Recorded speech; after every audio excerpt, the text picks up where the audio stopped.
Welcome to Watch, Review, Repeat. This is the podcast where two best friends discuss the latest in film and television and then do it all over again the following episode. My name is Colton Brown, and joining me is Andrew Meadows. Hey, I'm here with a special guest. Henrique Jaime, back with us for a consecutive episode. Bridging the gap from special episode to regular episode, but he's back with us nonetheless. How are you doing, sir? I'm back, and I'm here, and He's got something. I could say I'm worthy. He's wielding Mjolnir right now. I have doesn't the power appear of to be Thor. The reassembled. It's not the reassembled. No, this is back in Mjolnir, time. This is the one Cap used. You know. Okay, all right. Still, that makes a lot of sense. sense. Still in full piece. Well, we don't actually have this being recorded right now, but I'd like to note that there is a Thor: The Dark World poster right behind my head. For anyone that does watch the special episode that we have covering Andrew and Sarah's wedding, covering their honeymoon, covering Henrique and Islene's honeymoon. We talked a lot about all of those things. They would have noticed, the sharp-eyed viewers would have noticed a Thor: The Dark World poster in the background, and maybe another Thor poster of some sort. I normally don't have it this well, not as important, but this well coordinated, but it just happened to be that there is a Thor: Love and Thunder poster right there going. Those posters are very nice. Yeah. So, and Andrew has a Sarah fathead in his background, along with a Tori Hanzo sword. Is that right? A Tori Hanzo, yes.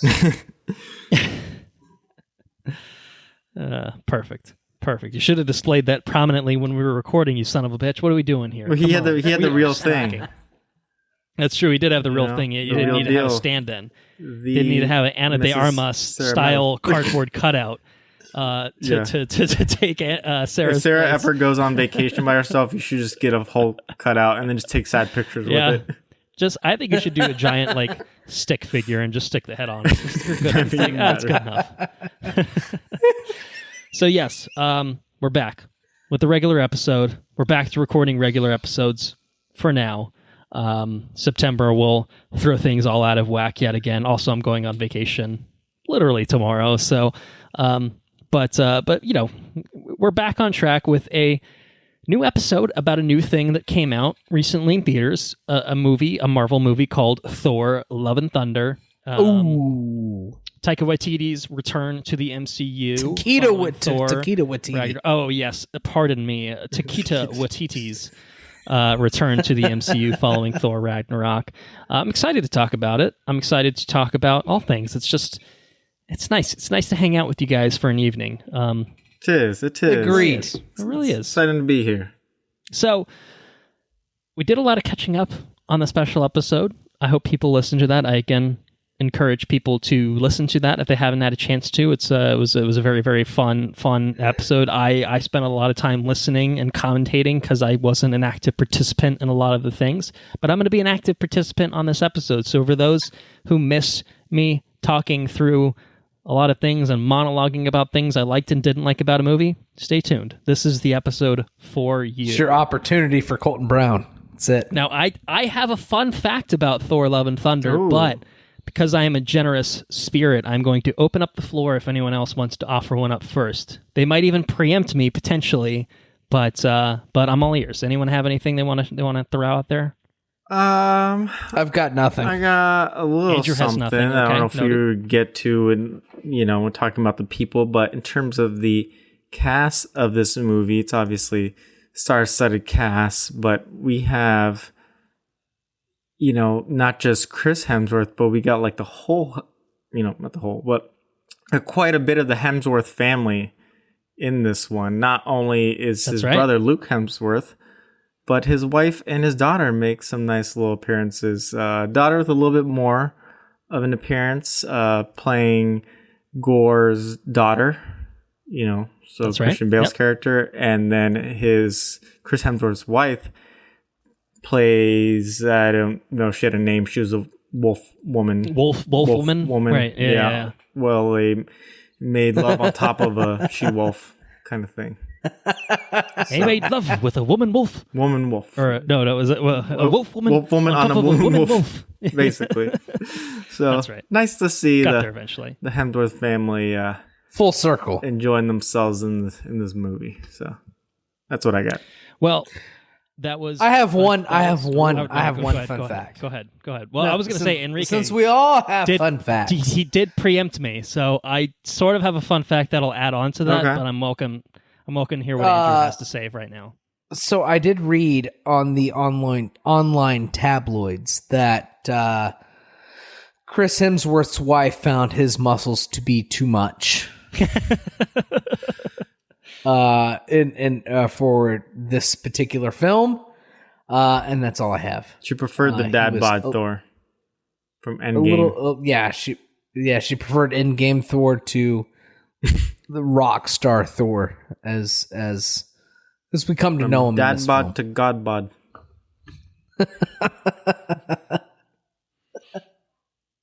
That's all I got. It's literally my only fun fact. Is his wife said he had too much muscles. He's got lots of muscles. I don't. Think I we can wish. dispute that. Sarah said, "God dang, got too Andrew, Too many cut muscles. back on Take the it muscles." down a notch, you fucker. All right. Well, I was going to add to Enrique's because that is exactly where I was heading in terms of what I wanted to set up with fun facts. But I think you're missing some details. It was indeed very much a family affair. Thor: Love and Thunder, including the likes of Chris Hemsworth's wife, his daughter, but also his son. Tristan plays a young version of Thor for a brief second in a little montage sequence. And in addition to that, Taika Waititi's kids, along with Natalie Portman's kids, all play Asgardian children who have a pretty pivotal role in the film. Maybe we'll talk about that later. So it's a family affair, or as Taika Waititi describes it, cheap labor. So I think he literally said that in an interview. So that I think that's more or less a direct quote. So awesome. I think that's very fun. And to add something along those lines, there was an interview with Christian Bale where he's working with Hemsworth's daughter, who's playing Gore's daughter in this film, and he basically said there's a scene where, like, because he's all fucked up by the necro sword or whatever, he's got like shit in his mouth, and he'd like dribble it on his chin and like be disgusting and something like that. Then he like traumatized the kid basically by doing stuff like that, just grossed her out. I just thought that was very funny. But that's all I had. Hemsworth's daughter is named India. India Hemsworth is her name, and she's definitely the one that takes more of a prominent role in the film. Something else we'll talk about as Gore's daughter, but it's fun, for the whole thing to involve everyone. I think it's really fun. I think that the film itself, for better or for worse, conveys a great sense of fun in making it, and I think that makes sense. That like, all right, everyone's a little older, we're all married, we've got kids and shit, and let's just bring them on set and have fun with it and see what happens. I think that's kind of, I don't know, it adds to the joy of filmmaking in something like this, and I kind of appreciate that aspect of it. So we'll have lots of things to say about Thor: Love and Thunder, but that's what we have to say about it right now. So anyone want to talk some comic book movie news? Oh yeah, what you got? I say that very specifically because we got 6 pieces of news, 2 of which are trailers, and they are all comic book adjacent. I guess they're not all comic book movie related. Some slight TV show stuff in here, but well, no, I guess half of it's pretty much literally TV show stuff, so I'll take that back. So half TV, half movie, all comic book adaptation related. Let's start on the Marvel side of the house. We've got 3 straight Marvel things that I want to talk about. So, item number 1. We are getting a new Disney Plus series, along with the many, many that are coming out every year. And it is going to be centered on the Marvel character Wonder Man, who we have not seen in any live-action incarnation before. We almost saw a live-action incarnation in a sort of cameo appearance. There were set pictures that came out from Guardians of the Galaxy Volume 2 of some of the Earthbound sequences that showed Nathan Fillion playing a character named Simon Williams, an actor named Simon Williams, on a poster outside of the movie theater. So it was a very, very like minor thing of a Wonder Man reference included in Guardians Volume 2, but basically the pictures that showed that, the footage that was basically taken that would have showed that didn't actually make it into the final cut. So to date, we've had no live action anything as far as Wonder Man is concerned. But that will change because we're getting a Disney Plus series from Shang-Chi and the Legend of the Ten Rings director Destin Daniel Cretton, who is teaming up with Andrew Guest, a writer/producer on a couple television shows people will recognize named Brooklyn Nine-Nine and Community. It's going to be a live-action series. Andrew Guest is going to be the head writer. Cretton is going to produce, possibly direct an episode or more, and it sounds like shooting is going to be happening next year, probably in time for a 2024-ish kind of release. But, it's just one more in the Disney Plus Marvel Studios repertoire. So what do you guys think about that? Wonder Man? Wonder Man, yeah. Not Wonder Bread. Should we do a Wonder Man breakdown of who the fuck is this man? Who the fuck is Wonder Man? I've never heard of Wonder Man.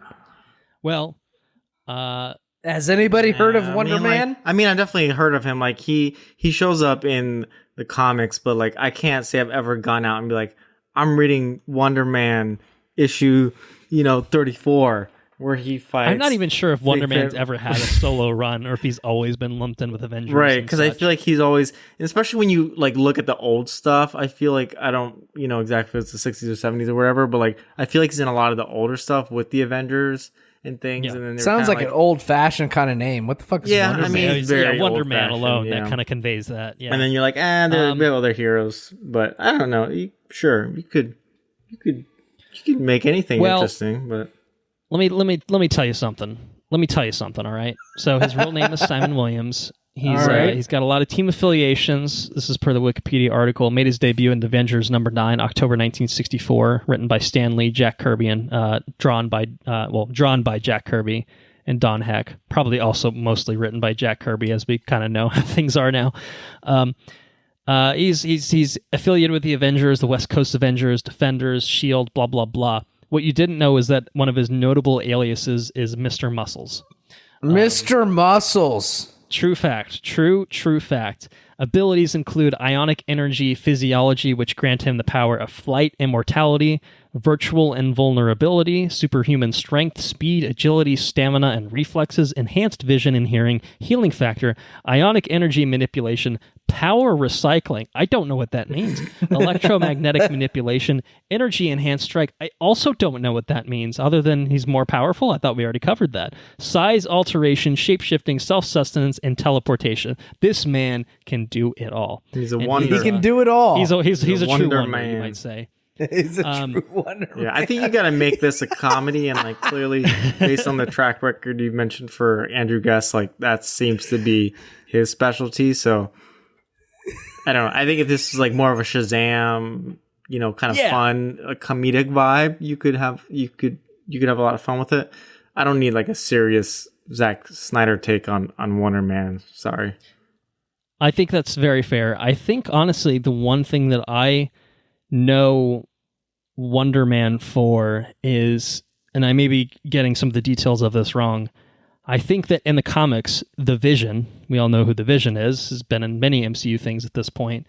They use Wonder Man's brainwaves, I think, to inform like the Vision's personality. So he's got like elements of like Hank Pym is who creates him in the comics, and then they use Wonder Man's brainwaves to, I guess, inform his personality or some shit like that. No Tony Stark business in the comics, obviously very different for the MCU, but I think that's the case. So we think he's kind of naturally involved with Scarlet Witch and the Vision, and so maybe that's a direction that they kind of pull on, although I guess Scarlet Witch is quote-unquote dead right now, so we'll see what happens with that, I guess.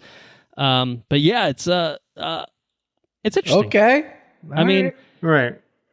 They could do whatever the fuck they want with this kind of character. I mean, it's not quite an El Muerto, but it's in that direction of no one truly gives a shit what you do with this character. So if you're making a whole series out of him, you have a lot of latitude, I think, to do what you want. Do whatever you want. Yeah. Make it a comedy. Like She-Hulk's coming out in a month. Like that's basically going to be a comedy, and like She-Hulk is like a break the fourth Oh wall. boy, what are they going to do with that? Well, we'll find out. We'll talk about it. We'll talk about it when it wraps up. But yeah, I mean, do what you want with this. Is kind of how I feel about it. So I like the creatives involved. I think that's promising.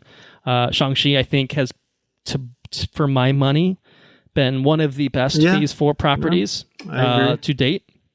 Possibly the best. I don't know, pending our discussion of Thor: Love and Thunder. But that's good. And Community is great. Brooklyn Nine-Nine, from all impressions, seems to be pretty great. So I think that overall, I mean, sounds like an interesting duo to work on something like this. So that's what I think about that. Any other thoughts on that? No, I mean, okay, we'll see what happens. Yeah, I guess it'd be cool if they got Nathan Fillion to actually do it. I would be down. Bring back. It's pretty great. I like him. Yeah, I mean, he hasn't really done anything like in front of the camera for the MCU. I think he voiced like a character in Guardians 1 and was going to be on a poster in Guardians 2. So right. I think he's free. I think Castle was canceled like 10 years ago. So, and the cop show that he was on was 5 years ago. Honestly, so he's a pretty awesome. Firefly was canceled like 20 years ago. So he's pretty great, though. I mean, Firefly was awesome. I like Firefly a whole lot. I think he's got a lot of charisma to his acting. He did the Rayman character in what's it called? Oh, and Suicide Squad. He was Squad. Rayman and Suicide Squad. I had to think about it. Yeah, detachable kid, the Rayman, because he's got disembodied arms. Yeah, that's right. Oh, there was a leap there. Yeah, I see. And I think if I hadn't had enough beer in my system, I would have been like, "What?" Yuri's. But you transferred some of your brain waves over to me, so I had a similar personality to. It's a superhuman ability of mine. I can just say random words and people understand what I'm trying to say. That's right. That's very right. All right. Any other thoughts on that? Shall we move on to the next piece of Marvel news, which I think is very, very exciting, and I think that I'll have some parties that will agree with me. Charlie Cox, Vincent D'Onofrio. No, are back. Stop it. Well, they've already been back. They've already been back. Spoilers, they've been back. But they're going to be back again together for an upcoming Marvel Disney Plus series. No, it's not Daredevil, although they'll probably be back for whatever that show, whatever incarnation that show takes. They're going to be back for the upcoming Echo TV show, which is a pseudo spinoff of Hawkeye / just kind of its own thing, I think, at this point. Last we saw Charlie Cox, he was lawyering about for Peter Parker. Last we saw Kingpin, he was getting shooted in the face. So we'll see how that all kind of plays out. My guess is that the shooting in the face did not kill a Wilson Fisk, a Kingpin. Or maybe he's back in flashbacks and they just did kill him off in the first appearance in the MCU proper. Oh God! Feige, Kevin Feige, don't do this. We think better of him, but maybe I just want to see a Kingpin massive hater. scar across Kingpin's face. Eye patch. Give him a Nick Fury eye patch. Yeah. Give him a Nick Fury eye patch. I think that would be fine. But yeah, what do you guys think about that? Is that exciting news? I mean, yeah, these are the two best characters probably from the Netflix shows. I hope they're developing a Daredevil show and just keeping it under wraps until this and other stuff comes out, because I'm like, I need me, and like whether you do a continuation from Netflix or you do its own thing, it's like a different universe, whatever you want to do, just bring Charlie Cox and Vincent D'Onofrio back for more Daredevil goodness, and perhaps I'm all aboard. I think we would have covered this on a previous episode. I'm going to fact check myself right now. There were trades that broke that they're doing another Daredevil series. Did we talk about that even? I feel like I don't know. I think I've heard maybe we didn't. Like nothing's official, right? Nothing official through Marvel, but via Variety or Hollywood Reporter. Those sorts of trades that we got information that there's going to be another Daredevil series coming. But it's also entirely possible, because we've been so fucked up in terms of like doing news and stuff like that we haven't actually talked about that. I don't know. I'm looking at things. I saw a thing on my Google feed that there was a Black Panther 2 with Doctor Doom. But it was definitely fan-made. I don't know. Yeah, that still seems like. I don't know about that. It seemed totally fan-made. There's all sorts. I've been so long without legitimate news that I start to look into. You just come back and you're like, what's real, news. What's not. Well, I can't find it off the top of my head, but anyway, there's some sort of news to the effect of there's going to be a proper Daredevil series revival for Disney Plus, but there's no word on. Okay. Is it going to make all of the Netflix series canon?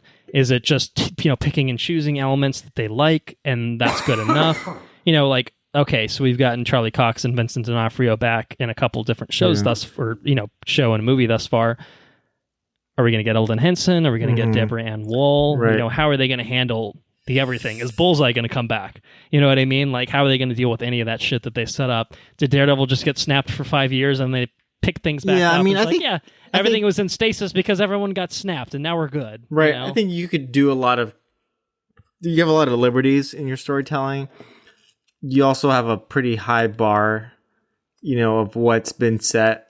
So if you don't make something that's like to the same quality as the original Netflix ones, then then it's like, oh, well, is Disney Plus the best place to put it? Blah, blah, blah. Like, I don't know. You could say different things, but especially Daredevil, Jessica Jones season 1, pretty much half of Luke Cage, and maybe 15 minutes of Iron Fist were really good.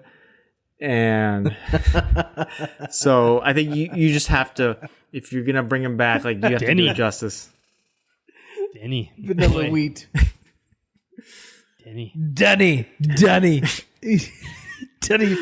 please don't bring back Iron Fist. You can only bring back Colleen Wing. That's it. No one else. Just make her the Iron Fist. It's fine at this point. No one is really gonna pitch a fit. Well, I appreciate that Marvel Studios has recognized, you know what, that Charlie Cox guy is pretty fucking good at playing Matt Murdock. Let's bring him back. He is. He's great. When someone's so good, Feller is pretty good at playing Fisk. Let's bring him back. Like, even if they do pick and choose the things that they care about, fine. They could do that to their benefit. Right. They could leave a Finn Jones in the dust and say, exactly, sorry, my dude. We're going to reboot Iron Fist and make him a character that people actually give a shit about. They're not. We're going to retain Charlie Cox. At the same time, they're not opposed to bringing an Anson Mount back from Inhumans, and let's have a better version of him for 5 seconds. That gets true. killed, maybe you make Finn Jones take some martial arts classes and stuff. Yeah, give him some time to bulk up and and figure out how to fight and shit, and maybe he's not a bad Danny Rand, right? So maybe there's a way to do it, and it's just a way to take what worked and be like, all right, we know how not to do it. Let's figure out the how to do it part of it at this point. What I will say, I can take some martial art classes. I'll be fucking Iron be good. Fist. Well, you're already the Black Panther, right? You can't be too many people. Come on, you're biting off more than you can chew at this point. There's an interesting tidbit in the Hollywood Reporter article about Charlie Cox and Vincent D'Onofrio coming back for Echo, and they're actually sourcing a podcast that I listen to regularly called The Weekly Planet. And in their Hot Scoop or Shot of Poop segment, they heard a rumor that Matt Murdock's involvement in Echo is that he's going to be searching out a former ally of his, which is reportedly going to be Jessica Jones. So maybe it's all coming together. Oh, shit. Maybe Kristen Ritter's coming back. Who's to say? Let's see what happens. So... Agents of S.H.I.E.L.D., totally non-canon at this point. Kevin Feige cannot make it more clear that this man fucking hates that show. That's sad. That makes me... But he seems to have some sort of appreciation, or at least understanding of the fact that people have an appreciation for the Netflix stuff. We need some justice for Agents of S.H.I.E.L.D., at least the later seasons. Yeah, I mean, bring Quake in. Craig, give us Quake. Ghost Rider too. That was cool. The Coulson ship has Ghost Rider was good. They did a lot with Coulson, but bring in the fun and new characters that absolutely would fit in the rest of the MCU, a la a Daredevil, a la a Kingpin. Make it happen, Mr. Feige. But yeah, all right. So Charlie Cox, Vincent D'Onofrio into Echo. Obviously, the Echo show will be about Echo, who we met in Hawkeye, and I'm looking forward to that. But obviously, I'm looking forward to the larger implications of, all right, what does that mean for Daredevil? What does that mean for Kingpin? How does that all tie into the broader things? But I'm looking forward to all of it. I'm really excited. Series is expected to come out next year. I think it's filming right now. So any other thoughts on that before we move on? No, I'll be checking out. I mean, we got so many Disney Plus series. Sometimes it's tough to keep up with them, but you got the subscription. What are you going to do, not watch them? Yeah, what are you going to do, not watch them? Come on. Well, building off of the efforts of one Disney Plus series, one of the earlier ones, The Falcon and the Winter Soldier, we're going to be getting a Captain America 4 with Anthony Mackie as Captain America, as Sam Wilson / Captain America, and we have learned who the director of that fourth Captain America film will be. It is going to be Julius Onah, who directed the Cloverfield Paradox. Oh, shit. Not a great film. Not Cloverfield Lane, the good one. Not as good as either of the Cloverfield films that preceded it. The release was fucking cool, though. That release was nice. The release was the most exciting thing about the film, unfortunately. And I do think that to his defense, it was one of those, which, to be fair, this happened with 10 Cloverfield Lane, it was a totally different movie, and at a certain point, they're like, but what if it was a Cloverfield movie? And so they kind of changed it a little bit. And I think it worked okay for 10 Cloverfield Lane. The God Particle. That was what that was supposed to be called, and then the God Particle turned into the Cloverfield Paradox. And it's like, all right, that's fucking cool. Let's make it into a Cloverfield movie. And then you watch the actual movie, I'm like, maybe this one didn't need to be... This one maybe didn't need to be a Cloverfield movie, because it really doesn't make any fucking sense with any of it. The ending makes no goddamn day one. Sense. That was exciting as fuck. I remember that. 10 Cloverfield Lane was excellent. It was so good. Despite its ending of getting into grander scale things, never really... It still felt pretty tangential. It was nuanced. Yeah. It still was pretty distinct from the first Cloverfield. And then the Cloverfield Paradox was like, how do we tie everything together? We're just going to make some shit up and it's going to be real bad. And so it didn't really work, I think, to its favor to try to have that sort of synergy with the franchise. It was very, I don't know, I'm missing the word, but not good.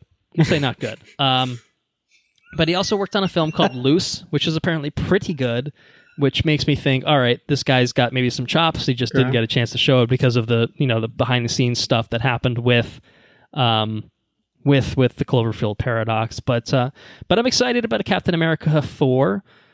Without a Chris Evans, with an Anthony Mackie on board. It's bringing back the writer of the show, basically the showrunner of Falcon and the Winter Soldier is writing the screenplay for this Captain America film with a staff writer that worked on the series.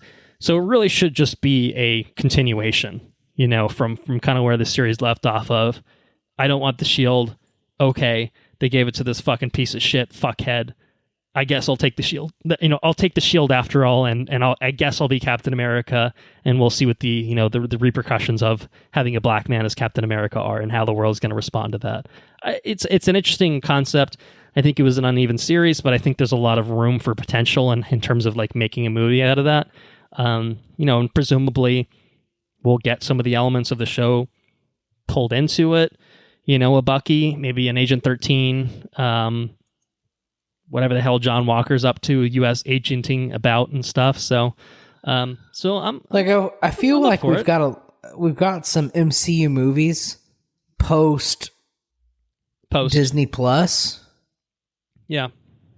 And it doesn't feel like they've leveraged a whole lot from like the expanded territory that they have. You know what I mean? They haven't. It hasn't been as... I'm waiting for it to all kind of converge into like a major thing, because at some point it feels like it should. but we don't have that in terms of like an Avengers level kind of. Oh shit! Like just one. I mean, one moment, or like what are we? One moment. We can't tell where we're headed. Right? It's like right. The direction's not quite clear yet. Right. It's like we don't have. But it feels like because of the Avengers, it feels like something has to come together right. at and some you're like, point is this to where Kang? you have. Is it Secret War? Like, but we don't know, and like obviously getting yet. into this movie doesn't really tell us either. Like going forward, skipping to Thor, we don't get that answer. Like, where are we going? And no. Yeah, I mean, I think everything's been pretty content to be kind of self-contained enough that it's you think like classic Thor adventure or something. You think like other movies are like Eternals and some other, maybe like Doctor Strange. Like I think I went into those movies like expecting it to kind of like lay the groundwork because they're kind of these big movies, and I don't think they necessarily have to take any of those plot points forward if they don't want to. Well, I think that if nothing else, there's been a multiversal overlay. I think of a chunk of them. Sure, not all of them, like Thor. I think. Right, specifically not directly connected, but just the general theme of multiverse. Like laying like a groundwork of if you fuck with this too many times, maybe bad things will happen. Right, you get the Loki. And I think Doctor Strange Spider-Man, was the most Doctor direct. Strange. Like, well, I guess Spider-Man and Doctor Strange were the most like this can have dire consequences, whether it's in your personal life because you lose your aunt, or it's because a fucking world collapses in on itself because you fucked with things too many times. I think that's kind of maybe what it's building to, but there's no clear trajectory of how to get there. And there's no unifying threat of a Kang, of a Thanos, or a Loki even, of just being like, who's the synergistic threat that brings this all together. We don't really know. But I feel like it's right on the cusp of happening. Like we're right there. We could be leaning that way. I mean, I think Feige said that like there are breadcrumbs hidden through the movies we've already seen, but you just and like later I think when we know where we're going, that you could probably make the connections. But right now, I just can't.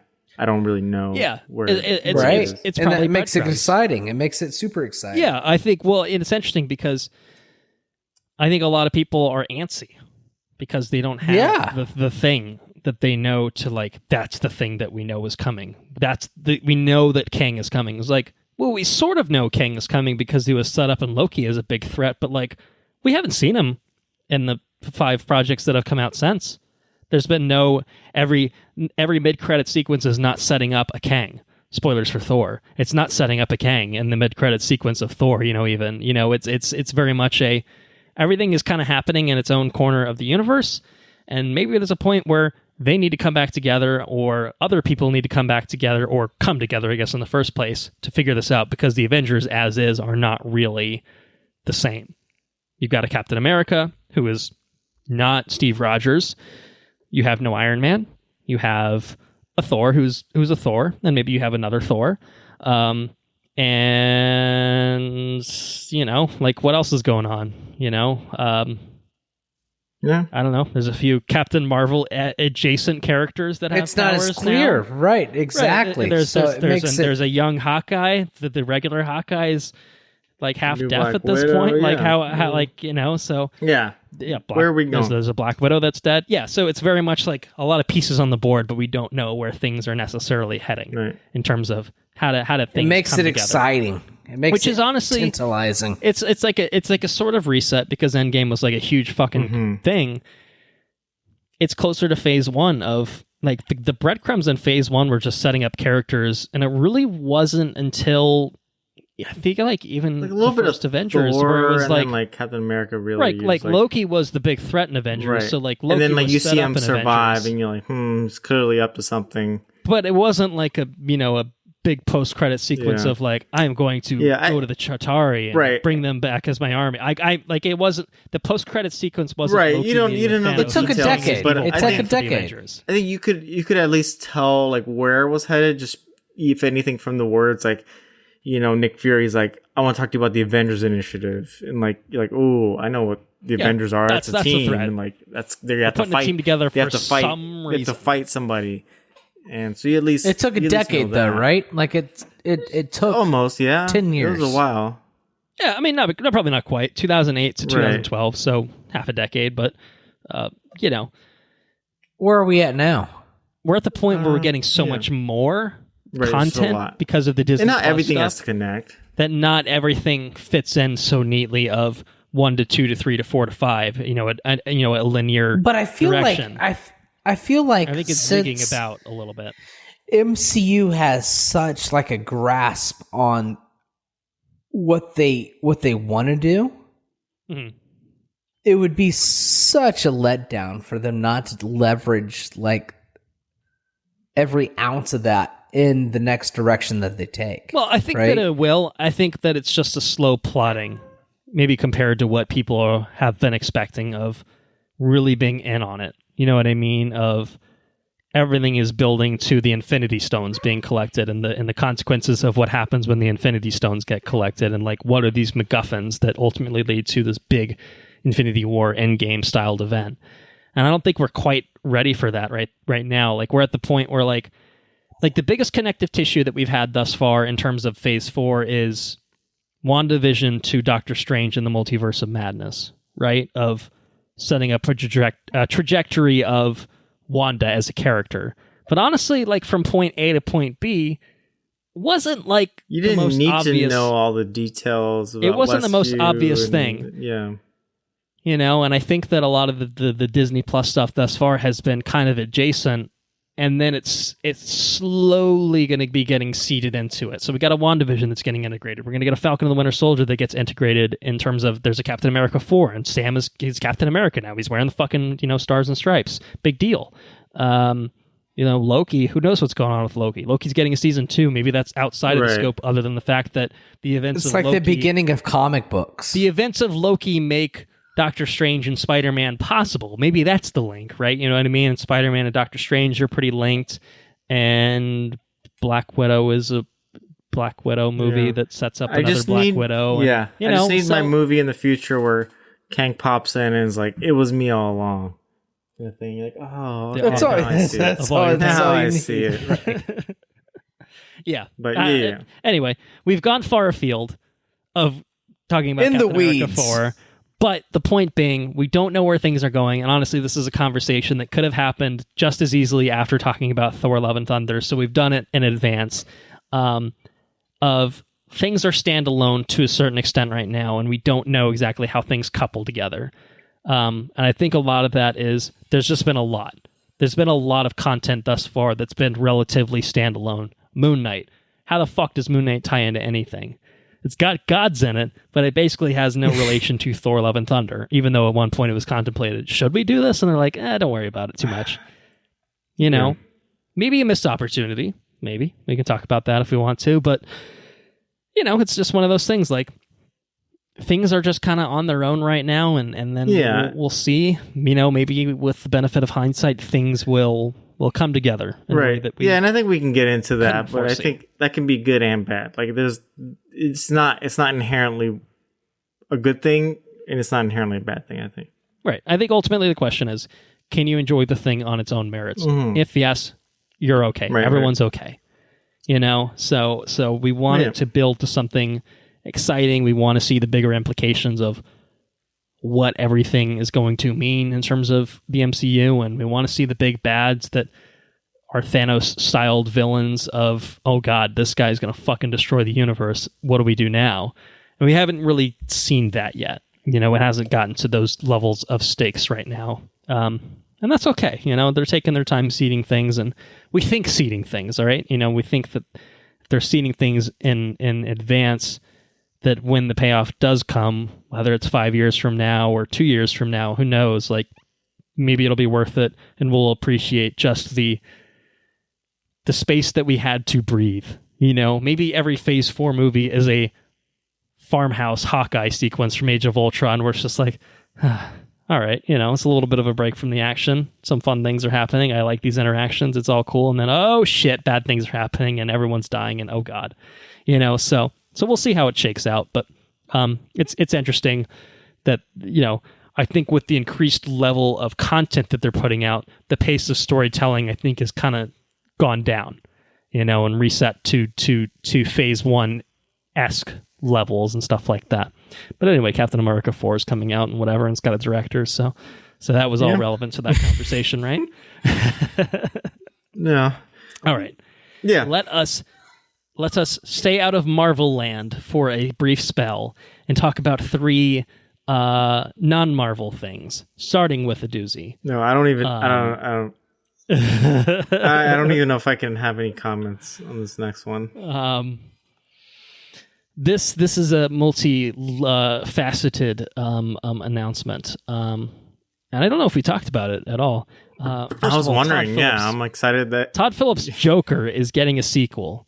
It made a lot of money. It made a fuck ton of money. It made over $1 billion. Yes. So we should not be surprised that it's getting a sequel. But alas, here we are. It is getting a sequel. Joaquin Phoenix himself is back as Joker. Todd Phillips is back to direct it. It's going to be called Joker, Folie à Deux, which is a medical term for an identical or similar mental disorder affecting 2 or more individuals. No way! It's got to have Harley Quinn in it. It's got to have Harley Quinn in it. Who could we have play Harley Quinn in it? Margot Robbie? No, sir. Ew. Go fuck yourself. Lady Gaga is in early talks to star opposite Joaquin Phoenix as one Harley Quinn. And you guys haven't even heard the best part of this news yet. Joker, Folie à Deux, is going to be a musical. This is either going to be the greatest movie ever or the shittiest thing I've ever. The biggest shit show. Well, I'm going to tell you right now. There's no in between. There's no in between with this. I'm going to place bets on the ladder because the first one was a misguided piece of shit. And I don't think Todd Phillips has the chops to make anything much better than that. I mean, based on his pedigree. I appreciate the audacity of moving forward with something of this nature. I don't think that the I appreciate that WB is like, fuck it, we'll do what you want. You made $1 billion for us. Let's see if you can do it again. I think it's going to be an Alice in Wonderland type situation. What's the thing? Joker. Like, who is this movie for? I don't think the people that like the first one is going to be the people that like a musical Joker. Right. That's the thing. Like, this is the weirdest. This is the weirdest thing I've maybe ever heard come out of Hollywood. We got a Harley Quinn movie. It wasn't called Harley Quinn, but we got a Harley Quinn movie, and it did not do well. Blah, blah, blah, blah. It did not do well. Straight up, it didn't do well. Maybe it's because it was marketed as a non-Harley Quinn movie when it, in fact, was a Harley Quinn movie with some other vague relations to some other DC characters that would otherwise be known as the Birds of Prey. But the Joker was like a straight up hardcore Joker movie that was like, oh, it's all right. It was like a non-Batman kind of Joker thing. Straight up R, kind of tapping into that crime drama, but also it was a very particular kind of movie. And if you like that, I can't imagine you're like, yes, what I want is a sequel that's a musical with Lady Gaga as Harley Quinn. You're fucking crazy. I would think you're the fucking Joker if you said that you wanted that. You fucking crazy guy. So, if anything, I'm kind of looking forward to this because, what the fuck is this movie? And how is this going to do critically in the box office? I have so many questions and I have no answers. No answers. So the people that enjoy this movie, you have to hey, you enjoyed this thing? Yeah, this could be a great talking point though. You seen that? You'll seen enjoy that Joker movie? Hey, listen, you'll enjoy Rent. And there's a whole host of musicals that you'll really like. Well, I don't like those because they're not about subgenre. They're not about fucking Jokers. Joker shouldn't be a fucking musical either. You know what I mean? But you'll enjoy these things. You fucking crazy guy. I think I got a big question. That's fucking nutty. What does Joaquin sound like? Has he ever sang before? Is he a musical kind of guy? He was the fucking. He was. He did the fake rapper thing, I think, for a while. He did Johnny Cash, dude. That's true. Did he sing for Walk the Line though? That is a good point. I did forget about that. But did he do the actual? I walk the line. Maybe it's like that with the Joker. Yeah, I mean, you can. And what is the Joker singing about? What the fuck songs is Joker singing? I think if you're gonna do a Joker musical, I feel like they took that. You gotta have like a Mark Hamill, Alex Ross, like Mark Hamill, and like get him as a Joker, and just like be fucking so silly, like that. Like the Batman animated series, but like even like sillier, where the Joker's just like can't control himself, like he has to break out in a song because he's like that ridiculous of a person. But it's not the Joaquin. But there's Phoenix no connection yet.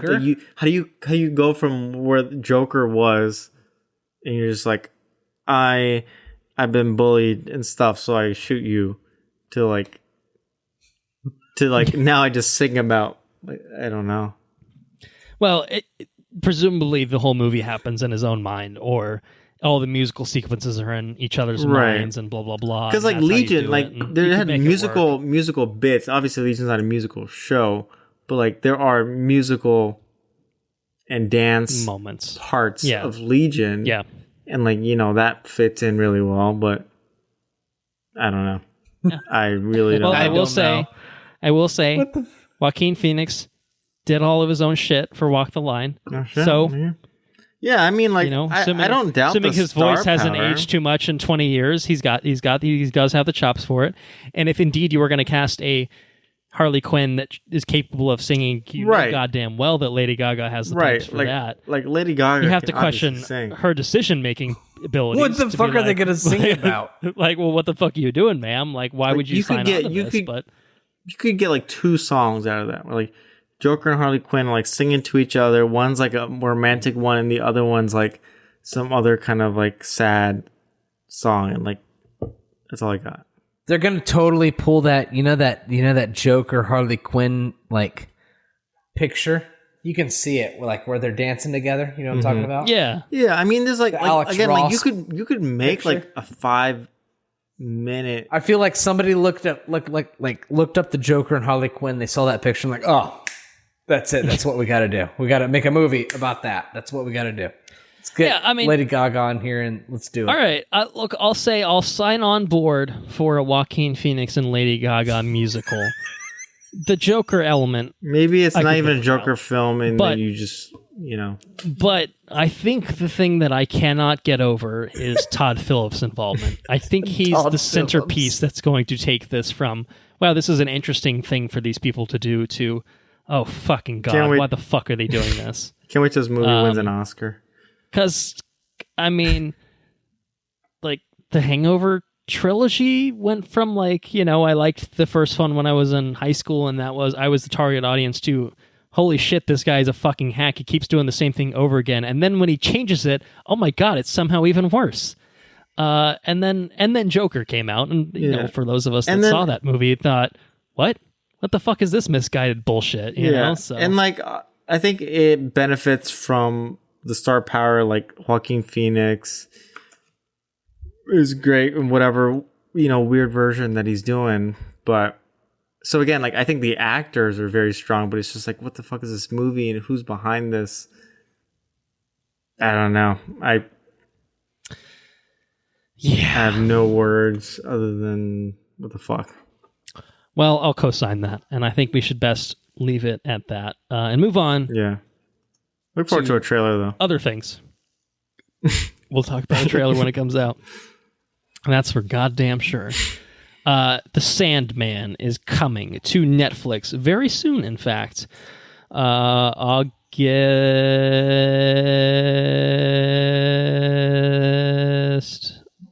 5th.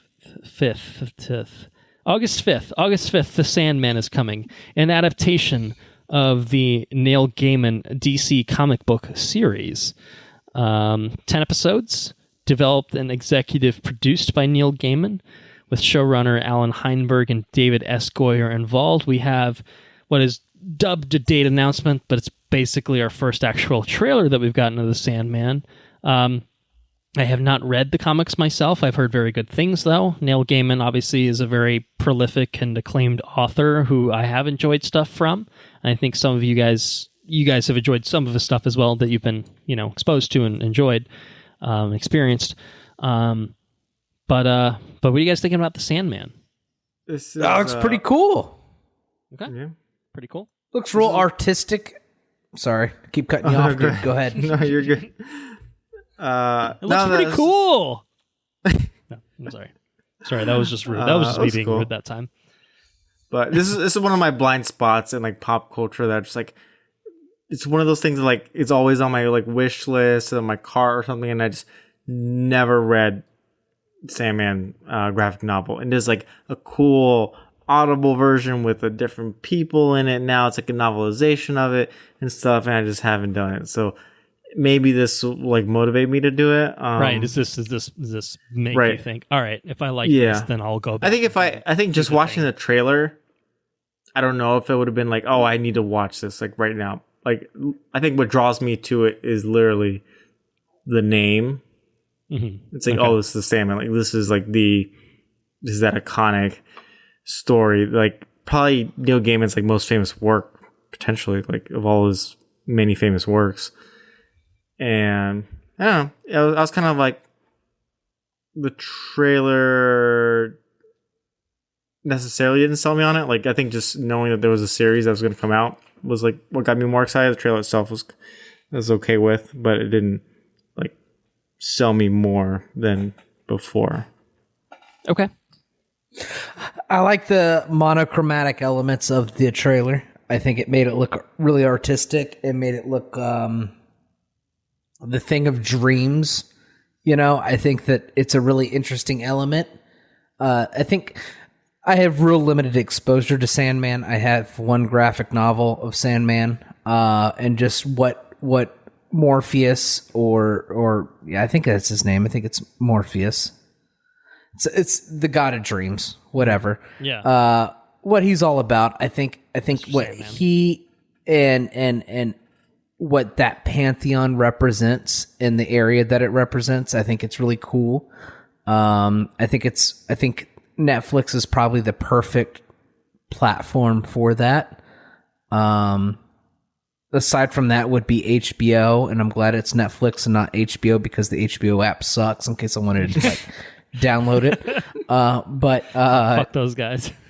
Yeah, fuck those guys. I think it's a really good matching. I think that it looks like it's getting the budget it kind of deserves. It looks like it looks expensive. And if it's getting enough, if it's given enough like attention to detail, and if it's given enough money, which it certainly looks like it's given enough money, it looks expensive. I think that it can be a really trippy, like, think piece of a show, which is cool. It could be a Legion-esque experience, which I think would be awesome. It's been something I've been missing in, like, comic book television and that sort of thing. So, I think if it's given that sort of treatment, I think we're getting a really, really, really awesome thing. It's the god of dreams, and then like everybody that he deals with and how he interacts with humans and everything is super awesome. And it's really intriguing, and it's heady, and it could be a lot of fun. It could be really cool to think about. I think it could be potentially one of those shows like you end an episode and you can't continue the next episode because you need to like let it simmer for a little bit. And I think those sort of things are really awesome, and I think those sort of things are really rare. So we'll see what we get. It does look very artistic, and it looks like they paid for it. So I think that we could be getting that. So I'm excited about it. Yeah, I think the thing that stands out to me is the production values look like they're appropriate for what the visuals of something like this kind of command. Right? Like there's a way to do this on the cheap that doesn't quite hit the mark, and it's just like, oh, fuck, why are we even doing this if we're not even going to put the effort in for it? And this seems like it's kind of conveying what it needs to convey in terms of capturing the visual information from the books, from the graphic novels, the comics, And the fact that Neil Gaiman himself is involved is what gives me the most confidence in this. Is like, I don't really have any familiarity with the source material other than knowing it's supposed to be very good, and Neil Gaiman is very good at what he does, so that's not really surprising.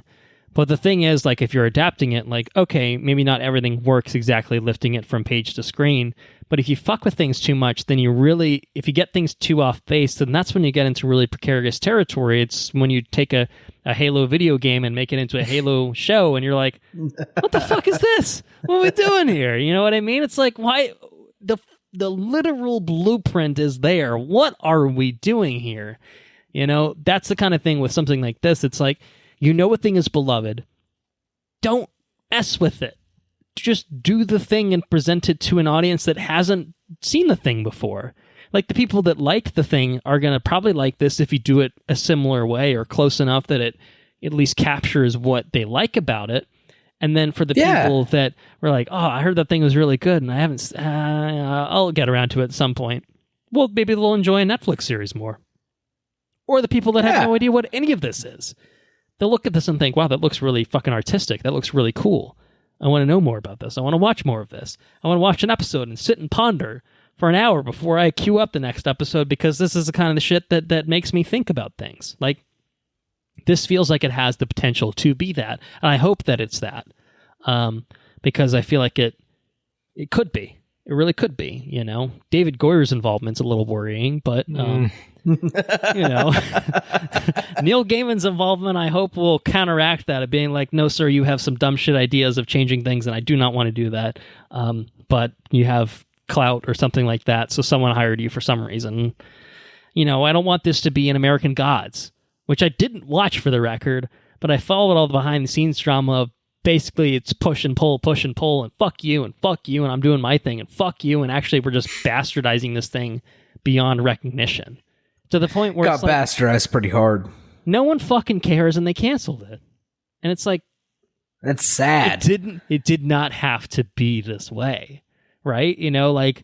Okay, maybe it's a difficult thing to adapt. It's the wrong network. It's the wrong network to adapt it.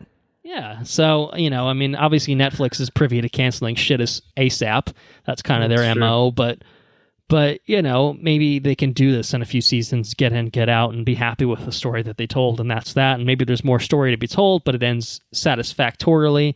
And if you want more, go read the books, you know, sort of thing. But I don't know. I like what I see, and I hope that it's good. If it's good, then I'll be happy with it, because I have no real expectations otherwise, other than this is a thing that seems like it should be good. So August 5th, a mere couple weeks away, we'll find out. We'll find out if the Sandman is indeed good, if we watch it. Anyway, so yeah, any other thoughts on that? No. Hearing nothing. Well, I hear something. What is that? Is that a bird? Is it The Rock? Is it The Rock in the sky? Is it a Black Adam official trailer one that I see? Is it a Black Adam trailer that I've seen for fucking 6 months? It seems like. I feel like I've seen this. It came out a month ago. It only came out a month ago. Oh, fuck. Maybe you watched the wrong one. I don't know. We did get like a DC. Is it the one that you confused for like maybe potentially a Black Panther trailer because of the ship in the beginning? Yes. Does that look like it was like, oh, are we getting a Black Panther 2 trailer? No, that's just a Black Adam again. It's this one. You know what happened is you probably saw it at your Thor: Love and Thunder screening and you thought, I've seen this shit before. And then you're just conflating with something else that just seems vaguely familiar. And I'm like, I don't give a shit. There is some carryover footage, I think, like the people shooting at Black Adam for like 20 seconds was in the DC Super Fandom, DC Fandom thing. We got that and that. All right, this is our last news for the evening, but you know, what do you guys think? It's a birthday present for Andrew. That's exciting. It is. So I mean, I can kick this off. It's coming out on my birthday, which is pretty cool. It's from the director of Jungle Cruise. Does that surprise you? No. I mean, it could be stupid fun, I guess, you know. There's a sequence where the Rock gets hit in the head with like a stick, and it kind of like bends into the shape of his head, and then he just like throws the guy. It's funny because I think the most interesting character in this whole trailer isn't Black Adam, but it's Dr. Fate. I think Dr. Fate looks it kind of gets me interested a little bit. For whatever reason, I don't know what it is. I am more interested in the Justice Society of America than I am in Black Adam himself. I fully agree with that because you got fucking Hawkman, you got Atom Smasher. I don't know. I'm interested in everything else other than Black Adam. Cyclone. Like, okay. It looks. I don't know. I to be honest with you, I don't know what it looks like. It doesn't look like anything that's gonna like rock my socks off or anything else. But it's better. It's better than a Joker Folie à Deux. But potentially, we haven't got a trailer for that. This could be like don't have a trailer for it yet. The most rock movie. It's the rockiest movie ever. of all time. It could be the rockiest. Totally true. It's a real rock movie. Except for the show where it's about young Rock. That's probably pretty rock. The most rockiest thing of all time, other than Rocky 1 through 6 plus Creed 1 through 2 and Future and 3.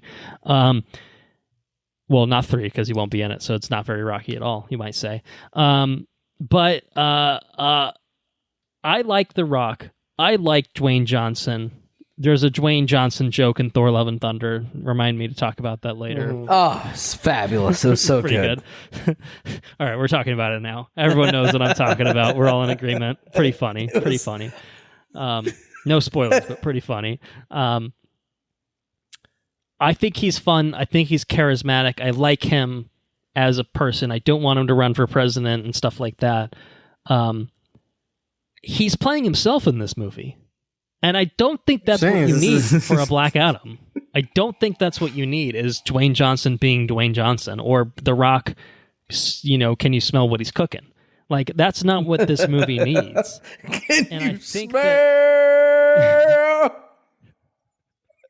I think that makes this movie way more uninteresting, is the fact that the main character, the titular character, is just The Rock, the rocking about. What the Adam's cooking? Were you holding that whole time? I think my audio honestly cut out, and honestly was just talking over it because I couldn't tell. But I mean, agree or disagree, I guess. I don't know. I will not bow to another man. I am the Black Adam. That fucking guy, he's hard as fuck. He's zapping people. I kill people. Heroes don't kill people. I do. Well, I do. Because I'm Dwayne The Rock Johnson. I mean, I'm Black Adam. I'm Dwayne the Black Adam Johnson. Oh, fuck. He's not. I don't know if the man just doesn't have range, but he's not trying for range here. And I think that's problematic in the sense of, I don't really want to watch The Rock being like, I kill people. That's how I distinguish myself from the other The Rock characters I play in Jumanji and company is I kill people this time. He's flying next to his judges. Whop! And he just swats off their fucking wings. Whop! Yeah, and like the thing where he throws the guy in the sky and he flies like way in the distance. It's like Super Smash Brothers when you use the bat, when you fucking kick him into the background of the, but it just looked real bad. It felt real cornball, but not in the way that I think they want that moment to be. I don't know. I'm not sold on this movie other than I like everything but The Rock in it. I don't know. Maybe that's my take on it. No, that's exactly my take. Except I will say the villain in this movie is going to be played by the guy that played Jafar in the Aladdin live action, which I'm not a fan of. Who's he supposed to be? I don't even know. Some random that was one of the worst parts of that movie. Egyptian guy, probably, I don't know. Okay. All right. Well, we'll see what happens, I guess. We'll see what happens. Like, they got people jumping out of Black Panther crafts. Like they I like the way that looks when they jump out of those ships. Like, oh, I can't wait to see that. Just like fucking ripped it straight out of fucking Black Panther. It starts with black. It's coming out on October 21st, I think. Like Black something. Maybe it's related to Black Panther. I think it's a spinoff of Black Panther, actually. This has got black. It looks like they ripped some shit off, is what I'm saying. Like that ship looks ripped out of Black Panther, and then the way the ship opens up and they just jump out of the front of it. That straight out of. Well, it's like, man, what are you guys doing?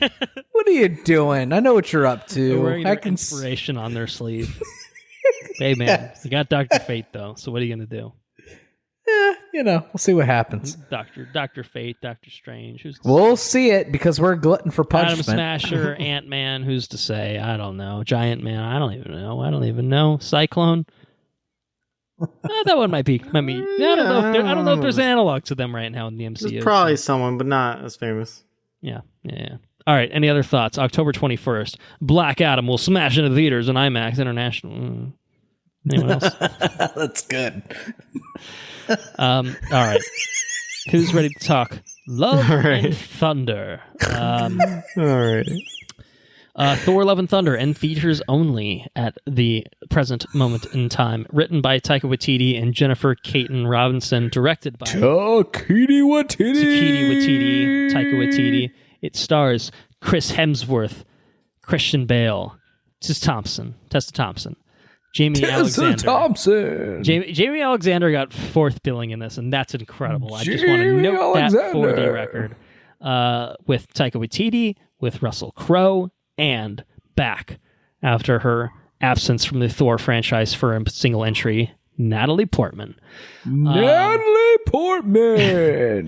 Thor enlists the help of Valkyrie, Korg, and ex-girlfriend Jane Foster, now the mighty Thor. Jane Fonda. And there's another one. Jodie Foster. Jodie Foster. To stop Gore the God Butcher, who intends to make the gods extinct. Who's ready for a box office breakdown of... Box office breakdown! I think that was my best one yet. That one was really fucking good. That's pretty good. I think this man's feeling it a little bit. That's my... This is on the California time. That's what I'm gonna say. Say it's after midnight. What is this man doing with his life? Go on cruises more often, and we can record. We could pump out 2 in a night all the time. No big deal. So, Thor: Love and Thunder is the highest debut for a Thor film of the 4. No way that we have gotten. It has exceeded the I think Ragnarok was about 120 million ish, with maybe a couple more $1 million. Love and Thunder debuted with $144 million and $165,000 post-COVID and $107. Which is short of your Doctor Strange and the Multiverse of Madness. It's short of your Spider-Man No Way Homes, but very good for an MCU film. I think expectations. And this was like a non. I don't know if you want to call the other was like tie-in, multicast, like it was Doctor Strange and WandaVision, and it was like Spider-Man plus some more. There's not really. This was definitely like a Thor that's built up to this Thor universe story. It's There's no Hulk Guardians coming in for like there's not even like a Ragnarok style like big cameo from another thing coming in. It's kind of its own thing. And I think as a film, if anyone went in for a teenage group, they're probably a little disappointed. I guess that's true. We did get the Guardians of the Galaxy, which were kind of set up, obviously, at the end of Endgame. But anyone that's watched the trailer was like, this is not a Guardians of the Galaxy and Thor movie. It's a Thor movie that happens to have the Guardians of the Galaxy in it. I will say, but I do think that the marketing materials for this film grossly misrepresented this film, specifically everything that happened or all the marketing materials that came out post-release of the film. I watched one that made it post-release of the film. Okay, no, I can't speak for anything to that effect either. Post-release of the film, I saw a trailer that came out and it made it look like a hardcore Thor film, like hardcore, like Thor's holding this like very fucking serious kind of Viking thing. adventure. Yes. Fucking Northman. Yeah, the Northman Yes. made it look like a Northman sequel. Exactly. Like you got Gore like, oh, I'm gonna eat your babies, and then like Thor's like, whoa, whoa, lightning shining and shit. And it was like super hardcore. There was no humor in it. It made it look really fucking hardcore. Honestly, And that's very funny because it feels like you guys, you're not doing a good thing. A little deceptive. I feel like It's a little deceptive. Like I can't. It's like I don't know if this has actually happened, but I feel like there have been like trailer edits on YouTube of like recutting like certain things into a totally different genre. Like, what if The Shining was a comedy? Like, kind of like a trailer. You know, that's what that feels like. Like you describing that feels like, what if this was a hardcore Northman fucking Viking goddamn epic? You know, which it's not. And that's not what we're getting. Yeah, no. So you're not getting a hardcore Thor film in this. So if you're looking at the trailers and you're looking getting at the Thor film, you're just not getting a hardcore Northman-esque Thor film. No, not even anything close to it. Right. We'll get into that momentarily. So box office wise, pretty good opening weekend overall. You know, I think people were expecting higher coming off the highs of Ragnarok, coming off the highs of Endgame, but still pretty good overall, especially in the context of it being a kind of standalone kind of thing. Second weekend wasn't terribly impressive, dropped nearly 68%. Yikes. Which is not good. It's short of a Morbius drop. That bar's so fucking low. It didn't quite hit. It didn't hit the save. I'm gonna put that bar in the dirt. Okay, so that bar's in the dirt. It didn't hit the 70% mark, which is like, oh, this shit has cratered. But it's basically the same drop that Black Widow had, which you think, all right, Black Widow is like, you know, it's a fine movie, but Black Widow also came out on Disney Plus at the same time. This did not, so it's not. It's a bad drop. And Doctor Strange also had a bad drop in the same way, and then kind of leveled out throughout the rest of its run. And it remains to be seen kind of how Thor plays for the remainder of its run, because it hasn't been out for more than close to a couple weeks at this point. But yeah, I mean, it's not good. I mean, I think we can attribute that to. Do you have numbers in front of you by chance? Like, how did this do internationally? Just because I was of course international when I saw this. That's true. You did comparing see it. the two. So when you were in Italy. I saw this Sunday night of opening weekend in a theater in Rome, which was not easy to find like a English original language movie screening. And I couldn't buy it online. It was like a whole thing. We eventually get there like early. Like, this is the earliest I've ever gotten to a movie theater in like years. Like, they're like at least 30 minutes early before the credits even started rolling. Like, buy tickets in person. I'm just sit and wait, of course, with an Aperol spritz. But our theater was probably a fifth full. I imagine so. You're a different country, right? Maybe a fourth. I feel like when we saw it the other day here in Philly, it was more full than we saw it before. Which we saw it on a Tuesday night, basically, the second after the second weekend, more or less. So that all goes into saying how's this movie doing? Like, internationally, I can tell you, it got banned out of like a third of Asian countries, right? Because it had gay in it. I'm sure it did. It's got you can't say references to gay people. It got banned in Florida too. I don't know how you saw it. Yeah, and so you must have driven up to Georgia. That's okay there for now. You had to legally download that shit. Yeah, you watched it on Plex, baby, Plex. I can tell you that in Italy, to date, it has made $7 million and $742,000. Contributed to 18 of those zeros. So weekend one, it made $3.5 million roughly. So you contributed to that. Okay. Internationally, it's at $265 million. Domestically, its total to date, again, almost 2 weeks in, is $245,000. So the international is actually slightly above the domestic gross. So it's worldwide just north of 500,000. that would be bad. $500 million. That would be Kevin Feige probably literally eviscerating Taika Waititi for whatever the fuck he did to this film, because heads would roll. Heads would literally roll at that point. But we'll see where it shakes out. It's not going to hit a billy or anything like that. I mean, it could climb up a little bit more, but it feels like it's going to fall closer to a Thor: The Dark World, which I think has to be considered not, great, not amazing. I mean, I think Ragnarok, played pretty well internationally, and maybe it's just a non-pandemic times. Yeah, Thor Ragnarok did 853 mil worldwide. Like, I think if you're falling short of that, that's a disappointment. I mean, again, the times we live in obviously is a factor. The fact that there's not a big cameo is also a factor, other than, like, I guess you could consider Natalie Portman a big cameo, but not really. Yeah, not really. Russell Crowe's your big cameo, if you want to put it that way. And, but not the same. It's also, like, as far as legs go, I mean, it's a different movie than Ragnarok, too. It follows a different approach. So, well, I think what I was going to say is I think what we can attribute the steep second weekend drop to is I think it's had a fairly tepid response overall in terms of reviews, in terms of audience reception. I think audience reception is good, not amazing. I think the critical reviews are okay, not good.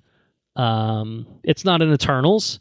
It's not a super polarized response. It's this is okay. This is an okay film, and it's not amazing, but like we had fun with it, and it's fine. Like, that's the kind of overall reception to it.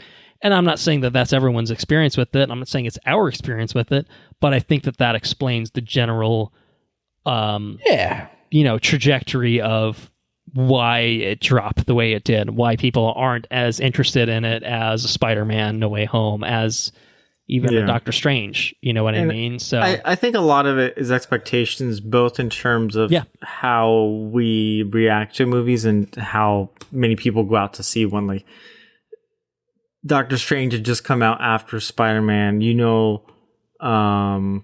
Like, Wanda's going to be in it, so you're either going in for Wanda, you're going in for Doctor Strange, and then there's this promise of, like, this multiverse, and like getting the trailer right after Spider-Man too, in that. Well, also the trailer literally was like, oh yeah, and by the way, fucking Patrick Stewart is going to be in this. Right, and then the trailer is just like, yeah, Patrick Stewart's in this, so it's like. Those are like, I don't know. I think this is hype wise, right? Like, it's just high. And then in this one, you're like, well, I like Taika Waititi. I like Thor. I want to do this, but it's not promising. Like, I don't know. Like, some people are excited like Zeus, but you're saying, but like, it's not like the big hype moments are like Jane's back and she's another Thor, which is cool for people that like either liked Jane or liked that run in the comics. But for the general audience, there's no telling of whether that's going to be like interesting for them. Right. And like thing. Right. And like, I think of all the romances and couples, like, this was not the strongest one coming into this movie. Like, literally, Natalie Portman dipped out of the movie because you're like, this is not what you promised me. Like, I don't want to do this.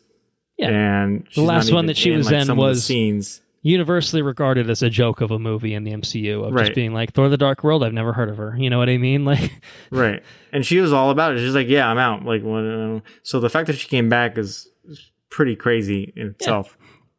But no, but it doesn't have that one like, oh my god. Right. It's not like, oh shit, like so and so's in it. It's like, oh shit. Even fucking throw like Beta Ray Bill or something. Like, I don't know if that get people hyped up, but I get pretty hyped. But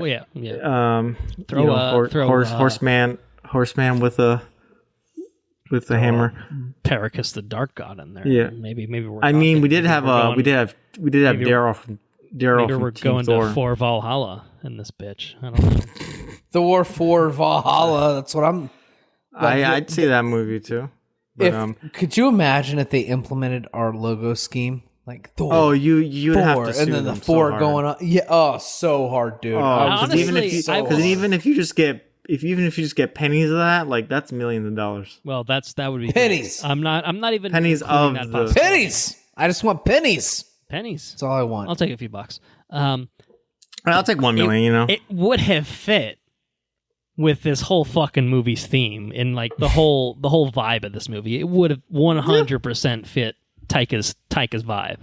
I don't think there's any question about that. Taika could have directed Thor 4, but now you gotta focus on Thor 5, I guess. They didn't want to steal our shit because then we would have had to sue them and it would have been real ugly. Right. You know? It's like a whole Black Widow situation. Unfortunately, by reading it out on air, they were forced to do something different out of fear of a lawsuit for stealing our golden material. But I'm just going to say I'll waive liability next time. Like if we want to do Thor 5 Valhalla, it doesn't really roll off the tongue the same way. Yeah. But I'm willing to take a few paychecks to sacrifice my artistic integrity. That's all I'm saying. So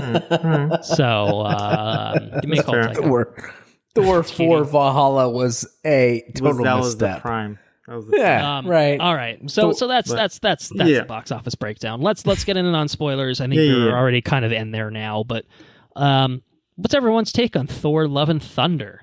How are you guys feeling about it? I mean, we've talked a lot about expectations and whatnot, but did it meet your expectations? Was it different from your expectations? How did you feel about it as a result of that? Like anything along those lines. I don't care who kicks it off. Who's kicking it off? I don't care. I just said I don't care. Doesn't care. I'll kick it off. I'll kick it off. No, I don't want you to kick it off. I do care, and I'm kidding. Go ahead. All right. So Thor 4 Valhalla. No.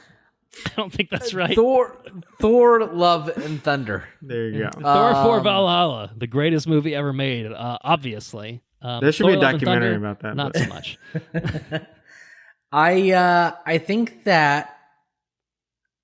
this movie attempted a lot of humor really strong.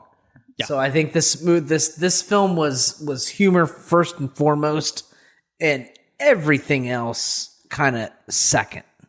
Right. And as a result of that, some of the humor hit and some of the humor didn't. They just kind of threw it all at the wall and kind of see what stuck. And if it stuck, great. If it didn't, well, we're just moving past it. And I would say probably 60% of it stuck and 40% of it didn't is kind of like my kind of gauge on it. I did enjoy it, even when it didn't stick. I think it had a cohesive story. I think it was an entertaining adventure. It's one of those things, though, like where you attempt humor and it doesn't stick. It's kind of like you just kind of like feel like I'm just kind of like, just like, you just kind of feel goopy. I feel goopy. Right, let's move on. Let's move on, please. Exactly. I feel goopy. Goopy is the best word. Like, Movie's goopy. Yeah, I feel goopy. So, I felt goopy. Thor, Goopy and Thunder. Goopy and Thunder, right. I do think that some of the characters were completely awesome. Such as? Such as Taika Waititi's character of... Korg. Korg. Yes, you got it. Korg. Korg was excellent throughout the film. I think he was totally excellent. Obviously, Thor had a lot of attempts at humor, and some of those attempts landed, and some of those attempts did not. Okay. I think a lot of that is the writing, the material.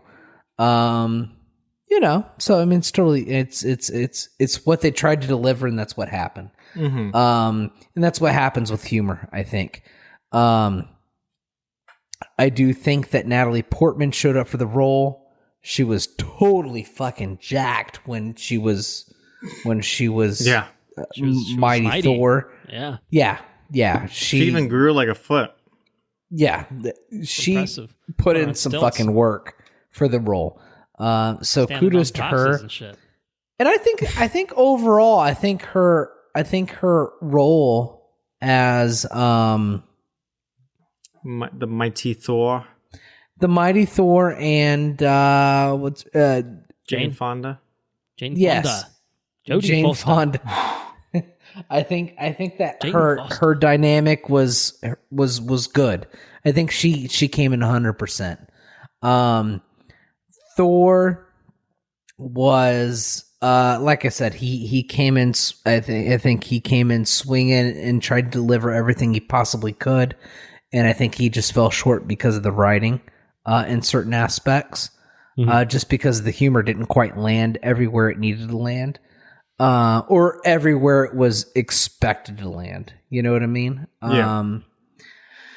Korg was awesome. I think Christian Bale was a very creepy fucking dude when he needed to be a creepy dude. You know, I think he delivered on that 110%. He did not feel like, I don't know. Christian Bale's kind of like, I can hear arguments either way for Christian Bale. I think he was super creepy where he needed to be creepy. In other places, he felt like just being like super Christian Bale-y, you know? I don't know how to explain that other than being super Christian Bale-y. He didn't yell at anybody on the set, as far as I heard. He didn't yell at anybody on set. Be a fucking amateur. You know, I didn't hear about any of that. Except maybe the kids. Maybe the kids thought that. Through my life. He's like yelling at the hammer. Are you a fucking amateur?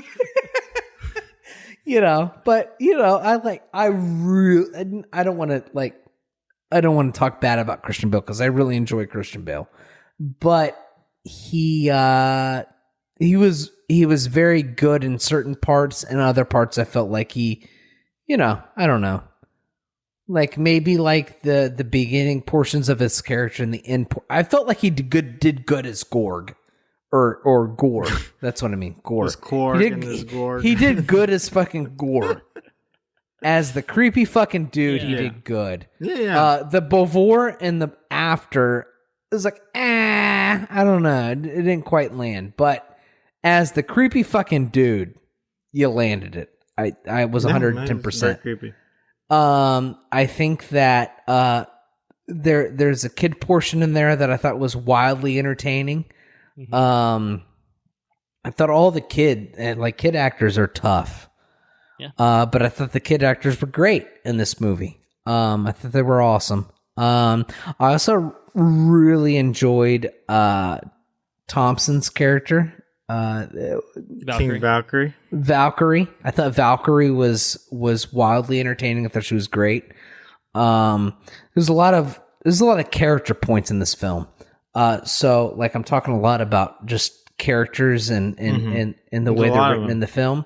Right. And I think that shines a lot of light on the kind of film that this is. Not all hit everything that they were like written to hit. But there were a lot of characters written in the film, and I think that as a whole, I think they delivered. And if they didn't deliver, I don't think that's any fault of the acting. I think that's a fault of the way it was written. There was just a whole lot to be delivered. And so that's, you know, that's what I think. I think that the score was awesome. I think that that like 80s vibe was wildly entertaining. I think it was a wildly entertaining film. And I think that even when things weren't delivered at their most, I think that the way that they were delivered, even if they didn't hit the way they were supposed to hit, I think that it was delivered in such a way to where it was entertaining, even where you weren't like totally goopy, right? Like there were certain things like, okay, well that didn't hit. I feel kind of weird, but there's like 80s rock music rocking. I'm like, all right, it's totally okay. It kind of like picks you up out of it. I think that it was shot cool. I think that the off humor outside of like the character humor. So like what I mean by that is like there's goats. There's these goats in this film. And I think that those goats are fucking I think they're fucking cool. I really fucking enjoyed the goats. And I just enjoyed the only way I know how to explain it is like the off humor, like the way things are shot or like the perspective of things or what have you, or like what characters represent, not necessarily how the characters are representing themselves, but what the characters represent them. I think it's great. I think the direction of the characters is awesome. And so I think that as a whole, this is a character film, and I think that there's a ton of characters in this film, and I think they're given a whole lot of screen time. And I don't think that all the screen time delivers as tight as it could be. But because there's so much of it, I think overall it delivers. And I think overall, I think the film is wildly entertaining, and I think it's pretty great. So nice. Does that make sense? It does. Yeah. I tried to close my eyes while I talked to the wall a little bit so I could try to find my words. But that's where I'm at. I have many similar things to say, but for now I will defer to Henrique for his thoughts on Thor: Love and Thunder. Sure. No, I echo a lot of similar sentiments, and I think this is it's hard not to have a fun time watching this film. Like, I think if you're going in and you just don't laugh once and you don't have any fun, that probably says more about you than the film itself. Because I think this is a very fun film. It's it's a good time to be had. The question you asked about whether it lives up to the expectations, whether it was exactly what I was expecting, probably not in all those extents. And again, it's a lot of it. It's the hype and expectations that we bring. I got the Thor: Love and Thunder poster behind me and stuff, and a part of it is the, I guess, expectations. One, it's coming off of Endgame and Ragnarok, and you saw Thor as a character go through this very interesting journey that they allude to in the beginning. It's he clearly was dealing with a lot of internal turmoil, probably even depressed, and that reflected on his physical physique. It wasn't just it's funny because he's fat Thor. No, it was a whole thing about his mental state at the time. And in Ragnarok, I think was just such a change for the Thor franchise that you kind of have these big expectations coming into this film, and it delivers on some of those, maybe not all of them. But then you also bring in two very good comic book storylines. So I had actually not read them before, before really preparing for this movie. So I went in and I read Jason Aaron's Thor: God of Thunder from 2012. At least I went mostly through the Gore story arc, which is right at the beginning, and I was also reading the Mighty Thor, also from Jason Aaron.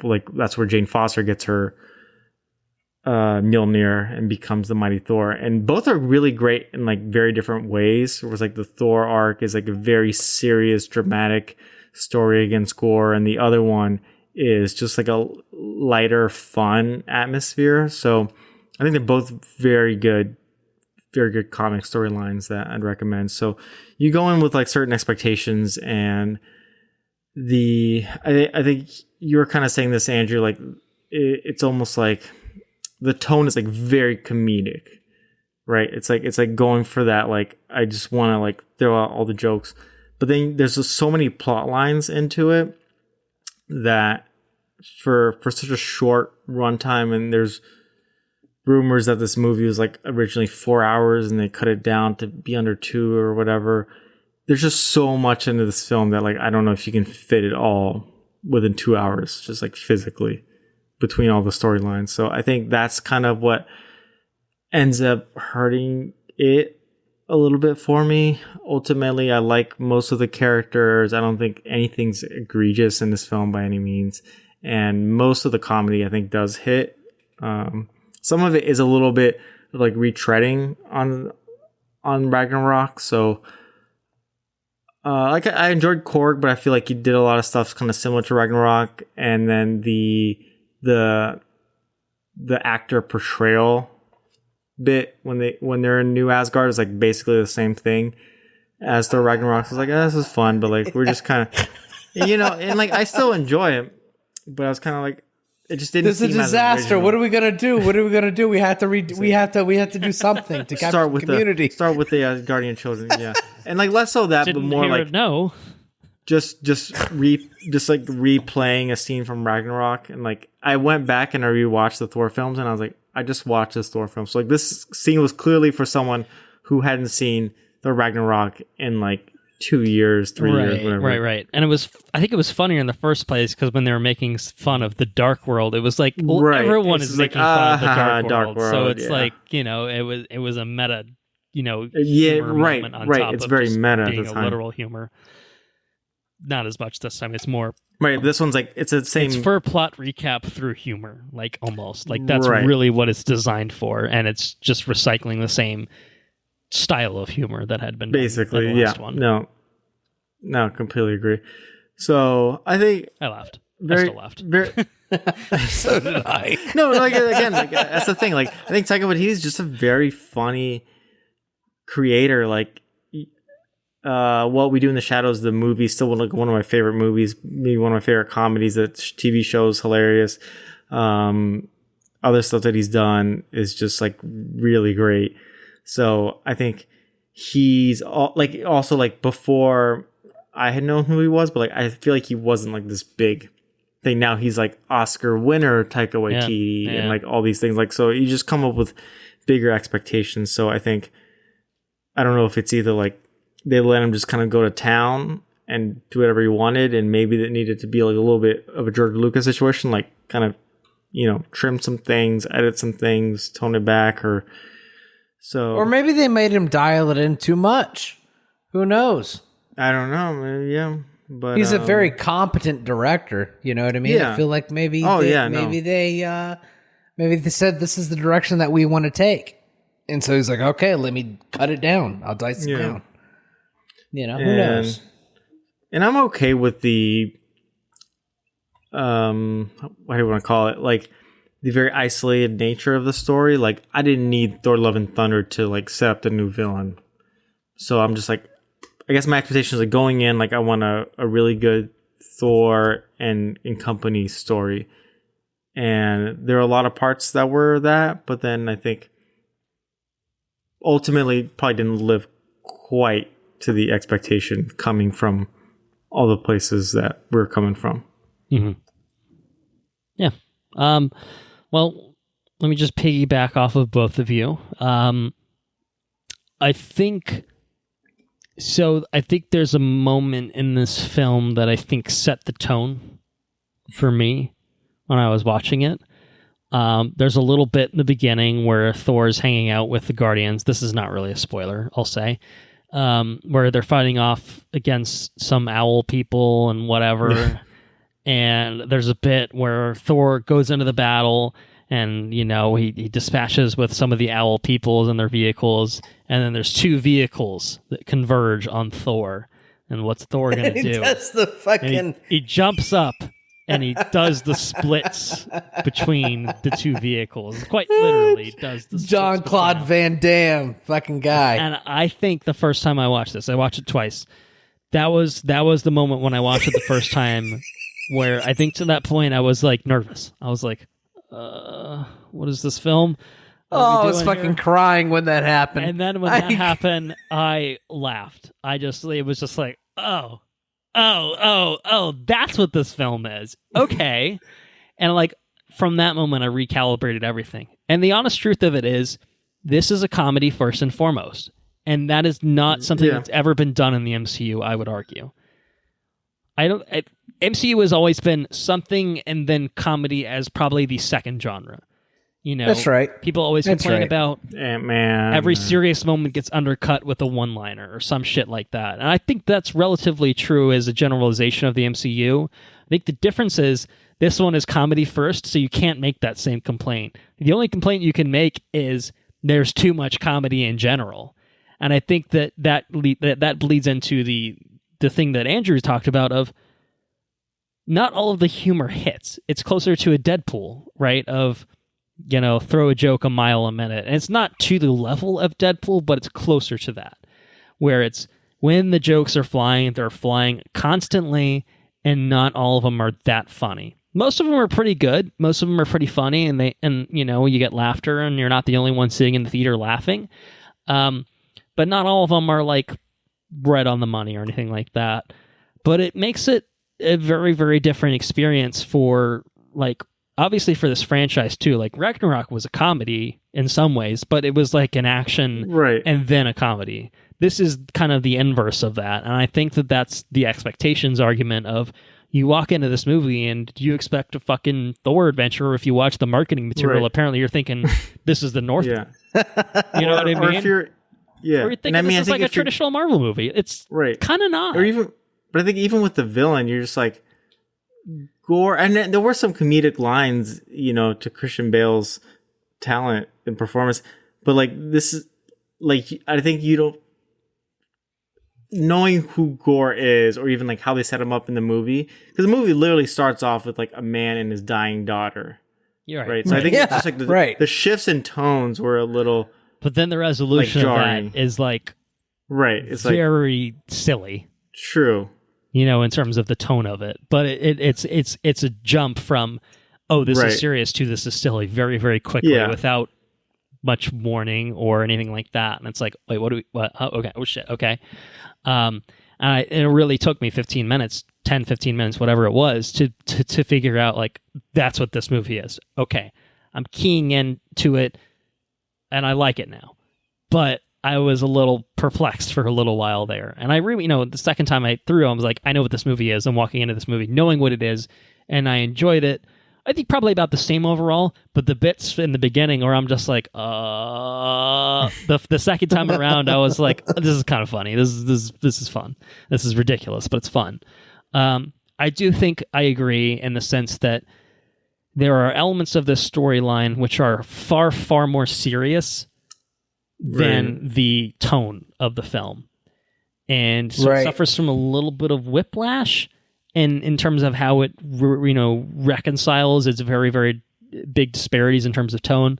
I think Gore is obviously a part of that, although I do think Gore is, for the most part, played kind of in a creepy and ridiculous kind of fashion, that he's a scenery-chewing kind of villain, which is not what I expected, perhaps wanted from the villain.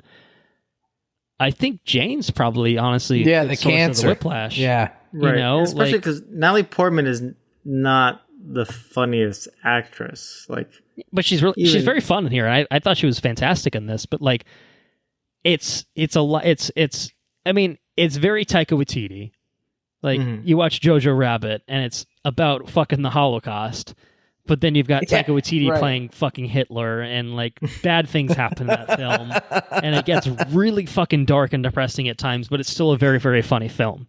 I think that film somehow still did a better job of balancing its humor and sadness than this film did. Yes. And I think maybe because you kind of knew what the subject matter walking in was, you could kind of deal with it. This one, to me, never quite struck the perfect balance. I think it's an okay balance, but it's very all over the place in terms of, it's still a comedy first and foremost.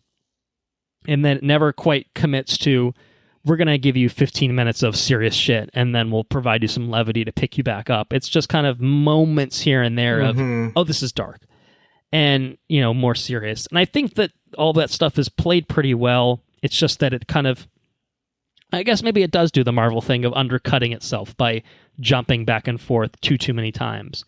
But I think it's almost the opposite effect of the comedy getting undercut by serious stuff, rather than the opposite, which is usually, I think, the Marvel playbook, if you want to simplify it that way. I liked a lot of the elements in this. I really, really enjoyed a lot of the elements in this. And I had a fuck ton of fun with this film, both times, honestly. And some of that, I think, was expectations walking in of, oh, it's not getting great reviews. That's weird. Like, what's the deal with this? So I think that helped going in, not really expecting the best Marvel movie ever, but expecting just something fun. And I like Taika Waititi's, style of humor most of the time. And I think it works pretty well overall here. I do think that there are just the way that it's sewn together. Not all of it totally landed. I think overall. And I think that there was either a better way to tie it together and edit it together to let the humorous moments be very humorous and respect the serious moments as being serious and somehow weave that balance. And I think, honestly, it needed a little bit more time, I think, to just breathe in certain moments here and there to let that happen. I have a couple things that I really want to talk about in spoilers that I think are like the big things. I'm just like, this feels like a missed opportunity, and this is what I would have done to make this more to what I would have liked. I'm not going to say it would have made it better. I mean, if they wanted to make this better, again, see Thor 4 Valhalla, obviously. But we did get shades of Thor 4 Valhalla in terms of certain bits and pieces of this, I'll say. So we'll get into that in spoilers as well.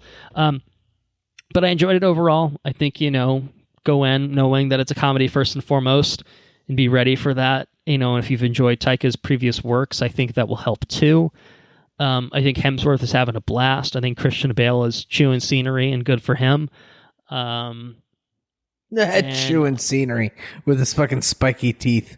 Yeah, pretty much. Yeah, he's like call the hammer. I'll call the hammer when you call a dentist. The hammer. He's own. I mean, he's having fun. He's having fun, we'll say. I think he's a little ridiculous at times, but he's having fun. I like Tessa Thompson a lot. I think she's great as Valkyrie. Taika Waititi I like a lot. I think Korg gets perhaps a little too much airtime in this for me. I think he overstays his welcome here and there. I think that more often than not, he's the source of, this is too many jokes, or this joke is not landing as much as I think that it was intended to. Not always. I think he's funny for the most part. I think he's just one of those things of just like Taika just riffing for like 3 or 4 lines, and he couldn't quite cut one more. He was like, he should have cut one of them, and I think it would have had the impact, and he couldn't bring himself to cut it. Russell Crowe, fucking ridiculous. Fucking nailed it every time. Fucking ridiculous in this. Chill out, baby cakes. I want to talk to the peoples in this. That's Henrique in fucking Italy. I flicked too hard. I flicked too hard. I flicked too hard. You flicked too hard, damn it! And put your clothes back on. Henrique in Italy. He was ridiculous. I enjoyed him. Too hard. But I thought Natalie Portman was really, really fantastic. I thought she brought such a different energy to this role than she had in either Thor films. Obviously, she gave more of a shit in Thor 1. Right. They actually gave her stuff to do. But she seemed like she was having so much fun, and I thought she felt authentic when she was just being Jane, too. And I thought that it was a really great... It was a cool dynamic of her character. Resurrection of a character that people didn't really give a shit about in the movies. And that was a total comic thing, too, right? Yeah. So... Yeah, she gets the power of Thor. When Thor is not, so it's a little different in that there's not 2 Thors at the same time. Like, Thor is not worthy anymore. He can't pick up Mjolnir, and then Jane Foster finds Mjolnir. She becomes Thor. Yeah. Yeah. But it's the whole thing about like changed it a little. Yeah, no, it's not the same as the comic, but it's the whole thing about like we can't accept this other Thor, especially because she's a woman, kind of thing, and like. Odin's not about it, and everybody else, and it's a pretty cool run. I gotta say, I definitely recommend it. But yeah, I mean that's kind of where I'm at with it. Oh, and the Guardians of the Galaxy are in this movie for a brief spell, but and that was pretty funny. It was fun. I enjoyed them without, like needing more. Fucking Jean-Claude Van Damme split though. That was that's what did it for me. Yeah.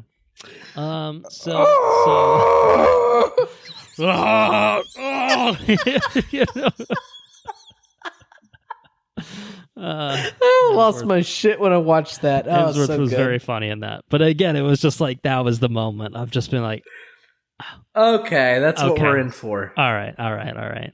So anyway, recommendation. What are you guys thinking? Very yes, totally fine, shit. House. Where are we at with Thor: Love and Thunder? I think this is a yes film. Okay. I think that it was. I think it's wildly entertaining. I don't think it's as paced, or it doesn't. Maybe it's a pacing issue, or maybe it's just like the way it was written. It doesn't hit on all the notes all the time. Like something like a very Yes film would. But I do think that for having as many characters as it does, and just like it sets out in what it wants to do in stride, unapologetically, and I think it's good in that regard. It's a very creative film, and I would say it's a Yes film for me. I think it was really good. Sarah has not seen any Thor films, and Sarah had a good time with it. And I think that says a good chunk about the kind of movie that it is. So I think it's an entertaining film, and it's unapologetic in what it sets out to do. And it's not the best paced film, or it's not the best fleshed out film, or maybe it's not the best written film. But I do think it's very strong in the way it's captured, and I think it does a good job in that. All right, Henrique. Mm-hmm. So I had a lot of fun with this film, and overall, I definitely enjoyed it. But I think I'm probably a little too overly either kind or optimistic on the Marvel films, and so I think it's totally fine. And it's again, it's not a negative thing, because it's totally fine. It's a very fun time. It's a very enjoyable thing. It's not as good as a Thor Ragnarok, which is not even. I think a lot of people regard that one really highly, and I think I really enjoy it. But it's I don't think I put it in my top 5 even MCU films necessarily. Definitely up there, but it's just a very enjoyable time. But just kind of didn't hit all the beats for me. Nothing bad about it, so it's just a fun time. Totally fun. I'll go with yes. It does fall short of the very yes. I think it didn't totally stick the landing in every way that it could have. But I came out very entertained, happy with it overall, enjoyed it as a classic Thor adventure. But I wanted more out of certain aspects of it. I appreciated what it went for in terms of the story, but I wish that the humor landed a little bit more, and I wish I got the 2 things that I wanted going in, which is maybe unfair. Not even necessarily going in, but the things that I expected to see out of it, I don't know. It didn't quite go the places that I thought it would, and that was good in some ways. There were things that oh shit, this is an aspect of this film that I did not see coming, which is really fucking cool. And then there are aspects where I'm I need more of that. I want more of that. I need this would make it better. I'm gonna try to take guesses at what 2 things you're getting. All right. Well, it's sort of 3 things. It's 2 things that I wanted, 3 things, and now 1 thing that I was surprised that happened. That I was pleasantly surprised that happened, which I didn't expect going in, based on any of the marketing materials or anything like that. So we'll get into that momentarily. So yes, I'm saying yes. So let's do full spoilers for Thor: Love and Thunder, and let's play everyone's favorite guessing game of what are the things that well, should we start with the 1 thing that I was pleasantly surprised with, maybe, or do you want to do the 2? I have no idea what that is. So I was trying to think of the things you wanted. All right, we'll start with that then. Let's do that while it's on your mind. Let's me forget 2 things that I wanted out of this film. What do you think they are? Okay. I'm just curious if you can nail it. Valhalla. You wanted Valhalla. We did get Valhalla, so did get Valhalla. So we'll get to that. That was not one of the 2 things that I was thinking of. Oh, okay. I think just because this is what I wanted, so I'm gonna guess. You wanted some more god butching. Yes. You wanted Gore to just be fucking come in here and just fucking taking y'all out. Technically, the 2 things, not even taking out the Khonshu and all those rumors. Cause that would have been cool. He goes in not take out, but like just take out gods that we've seen in other movies, I would have been like, oh shit, this guy's like fucking coming for it. Yes, actually, now that I think about it, the two things that I think I would have liked to have seen really do tie together. So that's a hint for the second thing. But you've nailed number one. Gore the God Butcher is not much of a God Butcher in my estimation. He kills the doofy god in the beginning. It's all off screen. He kills the big fucker that Sif is at, which, yay, Sif is alive and just missing an arm, and she's not dead by the end of the film. That's honestly pretty good because we still saw how Taika feels about the Warriors 3 and this film of that guy died and that guy and that other guy, how he feels about them. Maybe your arm is in Valhalla. That was funny. That was very funny. I just don't think that it really established Gore as a very menacing threat throughout the film. It started with. It seems like something that was just edited or cut out. Like you could have easily thrown that in there. I think it's partially cut out. It potentially was. So we'll get into that. We'll get into it now. I think I needed to see more of him being an active threat, in the sense that the first time he gets confronted by Thor, maybe he doesn't lose so much as he's just like, all right, I'm not dealing with this shit anymore, and he bails and takes the kids with him, and like, fine. But Gore should be a match for Thor. And we see that in the final fight where like he's getting outmatched, but I almost feel like the opposite would have made more sense of Thor getting his ass handed to him from the get-go. Like, he doesn't need to get killed Thor 4 Valhalla style, although that would have been cool too. I would have substituted Gore for Pericus, and if everything else in Thor 4 Valhalla played out, where Thor gets killed and goes to Valhalla and has to break out and then kill Gore, like, fine, that would have been great too. It's not what I wanted. Well, that would have been crazy. Yeah, like, that would have been nuts, but that's not what we got, and it's not what I expected based on Thor Gore. Thor Gore Valhalla. Thor Gore. Thor 4 Gore. Gore 4 Thor Val. Gore Thor. kills Thor. Gore sends Thor 4 Valhalla. I don't even know. Fuck, man. But there's some sort of rhyming scheme you can pull out of there somewhere. Gore 4 Thor. You've got so many places you can go with that. I just think that he needed to do something threatening other than kidnapping children, which is not good. It's not a good thing, but it almost felt like I'm bailing out of this fight to steal these kids, because we know that he needs the Bifrost from the get-go, and maybe he does or doesn't know that Stormbreaker can generate the Bifrost at that point. I don't particularly recall, but I feel like he's trying to steal he's trying to steal Stormbreaker. Yeah, no, I think the second time I watched it, like going in, I feel like he specifically wanted Stormbreaker because he like grabs it and Thor's like, don't touch my stuff, blah blah blah. So like I think he was, and he sets his eyes on it. So I think he specifically wanted Stormbreaker, and he's like, this is gonna be a bigger thing. Yeah, it's like this is too much. Like, I can do this a better way. So he bails and steals the kids and kind of traps Thor and brings them out, and like that's fine. But it just, to me, it felt like he lost that fight. Like 20. It was really cool. You know what I mean? Wait, maybe why I like a little bit, like maybe you guys are like dumping on it a little bit. You know what I think was really cool? What's that? Was like when they went into that monochromatic. Oh, that was fucking area. Excellent. That was awesome. And they had the blue lightning and the gold lightning from the fucking lightning bolt. No, that was one of my. That was maybe my favorite scene. That was awesome. That was maybe. That was so cool. That was epic. That was really fucking cool. The way they did that, just the shadow depiction realm of the colors and everything. Like, I loved all that. It looked that was great, cool. and it sounded different too. It just had this different feel. I liked the shadow monsters in general. I thought that was like a cool way to bring out unique and kind of different threats that make sense for like, who the fuck are Thor and Thor fighting?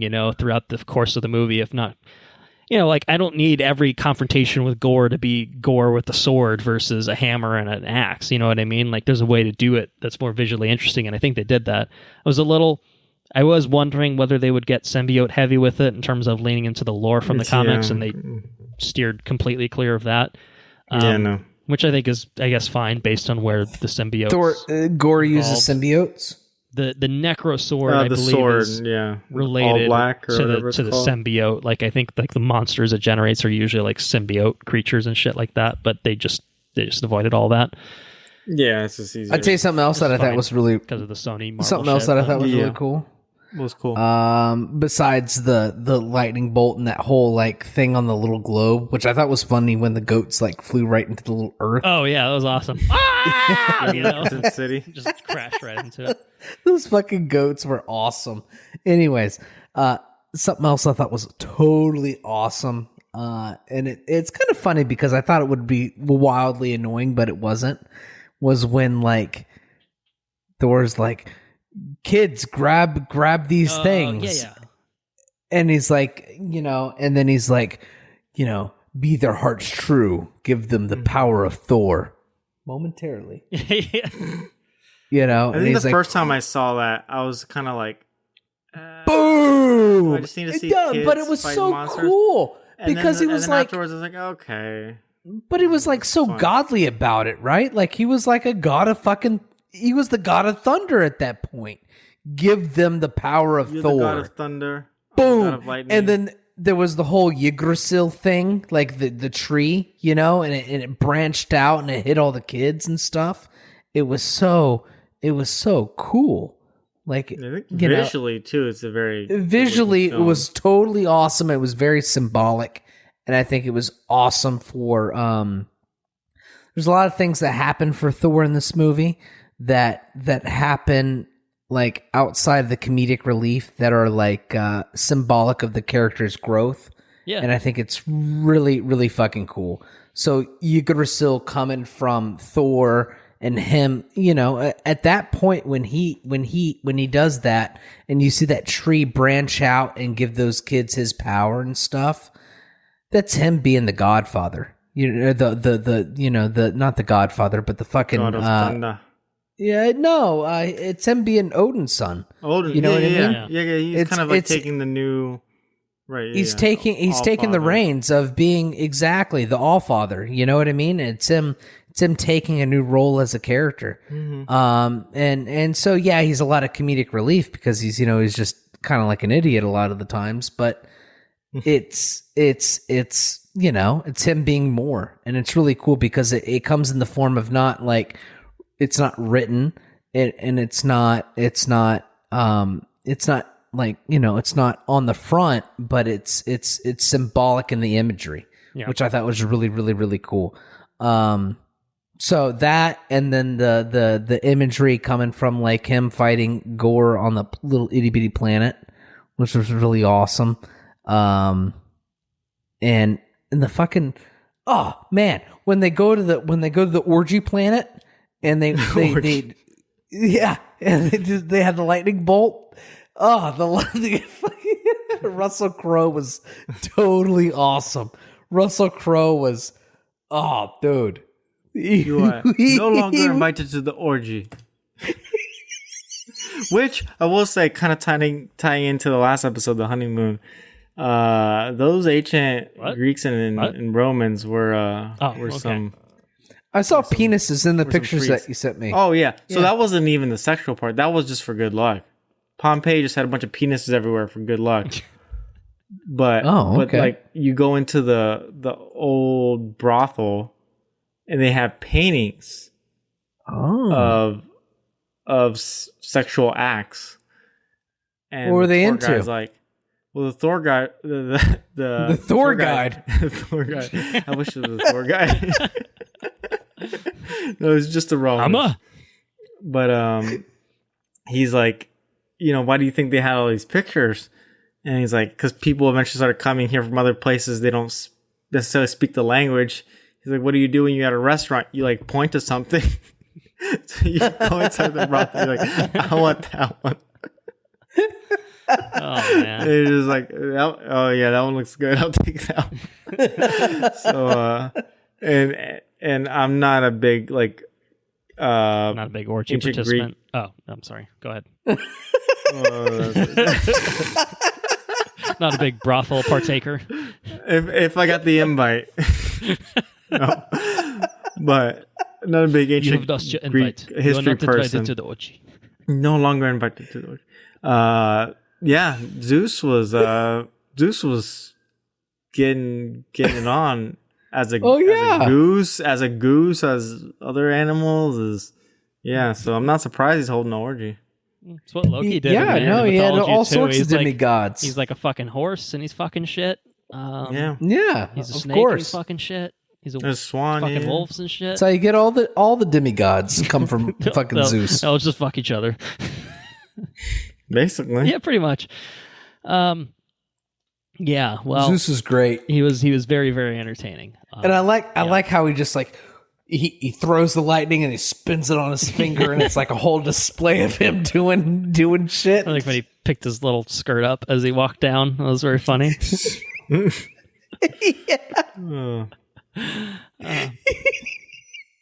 He was to walk down the stairs.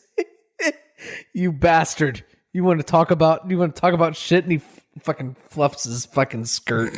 Oh, that guy! Oh, what a guy! Yeah. Did you say what your second? No, but we are. If we're playing a game of hot and cold, we're like right on.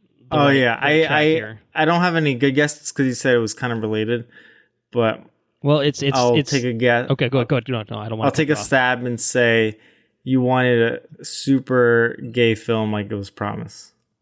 Which we did not get. I mean, it was not as gay as promised. I don't think. I think Korg is a little gayer than we thought. I don't think necessarily Korg is great though. I don't think he's gay. He said it's like.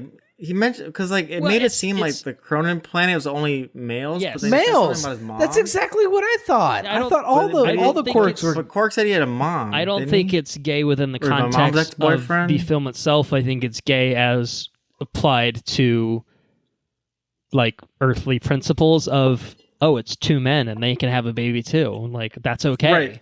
Right. Like so, if their race is only males, but didn't he say he had a mom?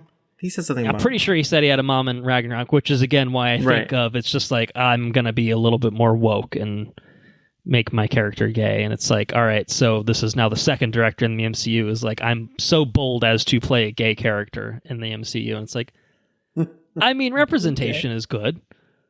Yeah. But this is not really what I think. Yeah. Is going to I think they were teeing up like Valkyrie in any significant too. Direction. Yeah, I mean, like Valkyrie is super coded as gay, and there's really nothing that's done with that. I don't think she just like kind of like winks at some girls and like I almost feel like even the trailer it was like I don't know, is there a little Valkyrie Jane thing going on? Even I kind of thought there might have been, and a there's little bit, very much none of that in the film. No, it's very much Jane and Thor. That is not the second thing. The second thing is actually a smashing of kind of the things that we have been talking about of I wanted more god butchering, and I wanted specifically god butchering of Zeus and everyone in that fucking city. Okay. I wanted that city to get destroyed. I wanted every god, and I wanted Gore to come to town, and except for Hercules was out of town. He was on business. I wanted everyone in there to get horribly maimed and killed. Maybe not the bow Gore. god. Maybe not the bow god. Gore would have looked at the bow god and he'd be like, "You're just taken mercy. You're okay." But I really thought that whole sequence was setting up as look at these pompous assholes, who think so highly of themselves, which is basically what the first god was, right? In that very opening sequence, of being like, "Oh, you're only here to be sacrificed." No one feels bad when that god dies. Yeah.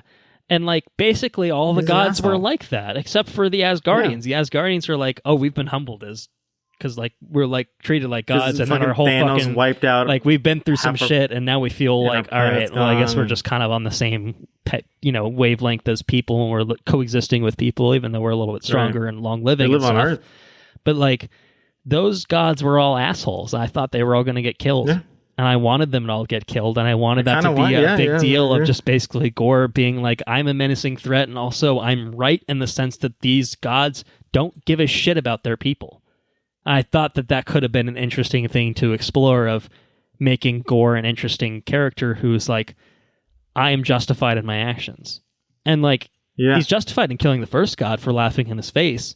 His god just, laughs in his face in the moment of, like, after his daughter died. Everything he's been through. Like, I think that's a big deal, and it's just like, you know what? If all gods are like this, I will kill them all. That's my vow. I will kill them all. But we don't see any of that, and we see gods that act exactly the same way. and there's just no consequences for them. Like Zeus dies, quote unquote, dies for half the movie and then comes back because Thor kills him. I'm like, well, I didn't see that coming. Yeah. But I just thought that there could have been a better comeuppance of just basically being like upsetting this hierarchy in a massive, massive way, and like you could have still done that, and that wouldn't have interfered with like Egyptian gods and Moon Knight and stuff like that. Like Gore didn't literally kill every god in existence. He killed they're like just not there. Killed like 4. I don't, you know what I mean? It's like, why is he called the God Butcher? He's killed like a handful of gods, as far as we're aware. Like, there's thousands of distress calls in the galaxy that the Guardians see, but like, we don't know what those are. Are they all related to goring about? We don't see that. We see flashes of, we see like the people hanging, like the gods hanging on hooks, which is straight from the comics.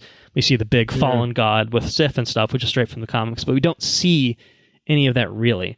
And that's like my 2 big things was like, I want to see some god butchering, and I want to see Zeus being a fucking asshole and getting ripped to shreds. And we sort of got him, like a sort of shocking and surprising death in the way that it played out. But I knew he was a goner as soon as he made an appearance in the trailer. But then again, I guess he wasn't a goner, so I got that wrong. So that was my 2 things. My third thing, which was that I happily surprised with, was the presence of a cosmic being that I did not expect to see in an MCU film, certainly not this soon, of Eternity. I thought that was really fucking interesting how they it's really tied cool. that in, and the way they visually depicted the character. And then how they resolved Gore's character and how that informed Thor's character. I thought all of that was very, very unexpected, but kind of cool. I mean, I think some of it was like Chris Hemsworth's like, I'm a dad. Thor should be a dad. You know what I mean? Like, I feel like some of it kind of would have been as simple as that, but like, there's a very big, heavy emphasis on children and like the role children play in these lives. Like, Heimdall as a fucking kid. I'm like, when did that happen? I don't know. I don't know. Heimdall was married. It's Axel. He just kind of stares into space the whole time. Yeah, he's a floating head sometimes. That would be a strained relationship. Yeah, so takes his work very seriously. So yeah, what is kind of like Andrew. What is He's always at work. Valhalla? What is that? Yeah. Heimdall needed to take a cruise. That's what Heimdall needed to do. He needed to take a cruise before. Just do fucking the cosmos. Yeah. But yeah, seeing Eternity was really cool. Just thought that was an interesting, like, just the sequence of it happening. And, it was kind of a little slapdash of Gore basically being convinced to bring his daughter back, which I think if Gore was more of a god butcher, the ending would have made less sense. Like, this Gore as depicted was not much of a god butcher, so for him to be like, yeah, I'll bring my daughter back, that does make a lot more sense. I'm like, yes, that fits with this version of the character. And you can like fit it into like kind of the Doctor Strange thing. It's like, well, he was corrupted by the weapon, blah blah blah. The villain's corrupted by an object. Right. It's Doctor Strange all over again. Oh, right. It's the Darkhold. It's the Necrosword. It's like a fairly benevolent being being corrupted by a dark source. A dark magic source or source of energy or whatever it is. And it's like, oh yeah, okay, that's fine. But I also would have just preferred Gore to be a merciless asshole. Too. Right. I think that's fine too. Not a very redeemable character. And I still think there's a way to make it work that I don't know. Yet to see like do we have a merciless asshole in MCU? Or is the goal to all make them like relatable, kind of like... Yeah, I think a lot of them are really designed to have either motivations, like Loki's acting out because of his child, because of the way he was treated as a child. Because you want to understand where the villain's coming from. Thanos' motivations moved from courting death in the comics to, well, he saw something bad happened to my people. I will prevent that from happening to anyone else. I have a goal that I want to achieve.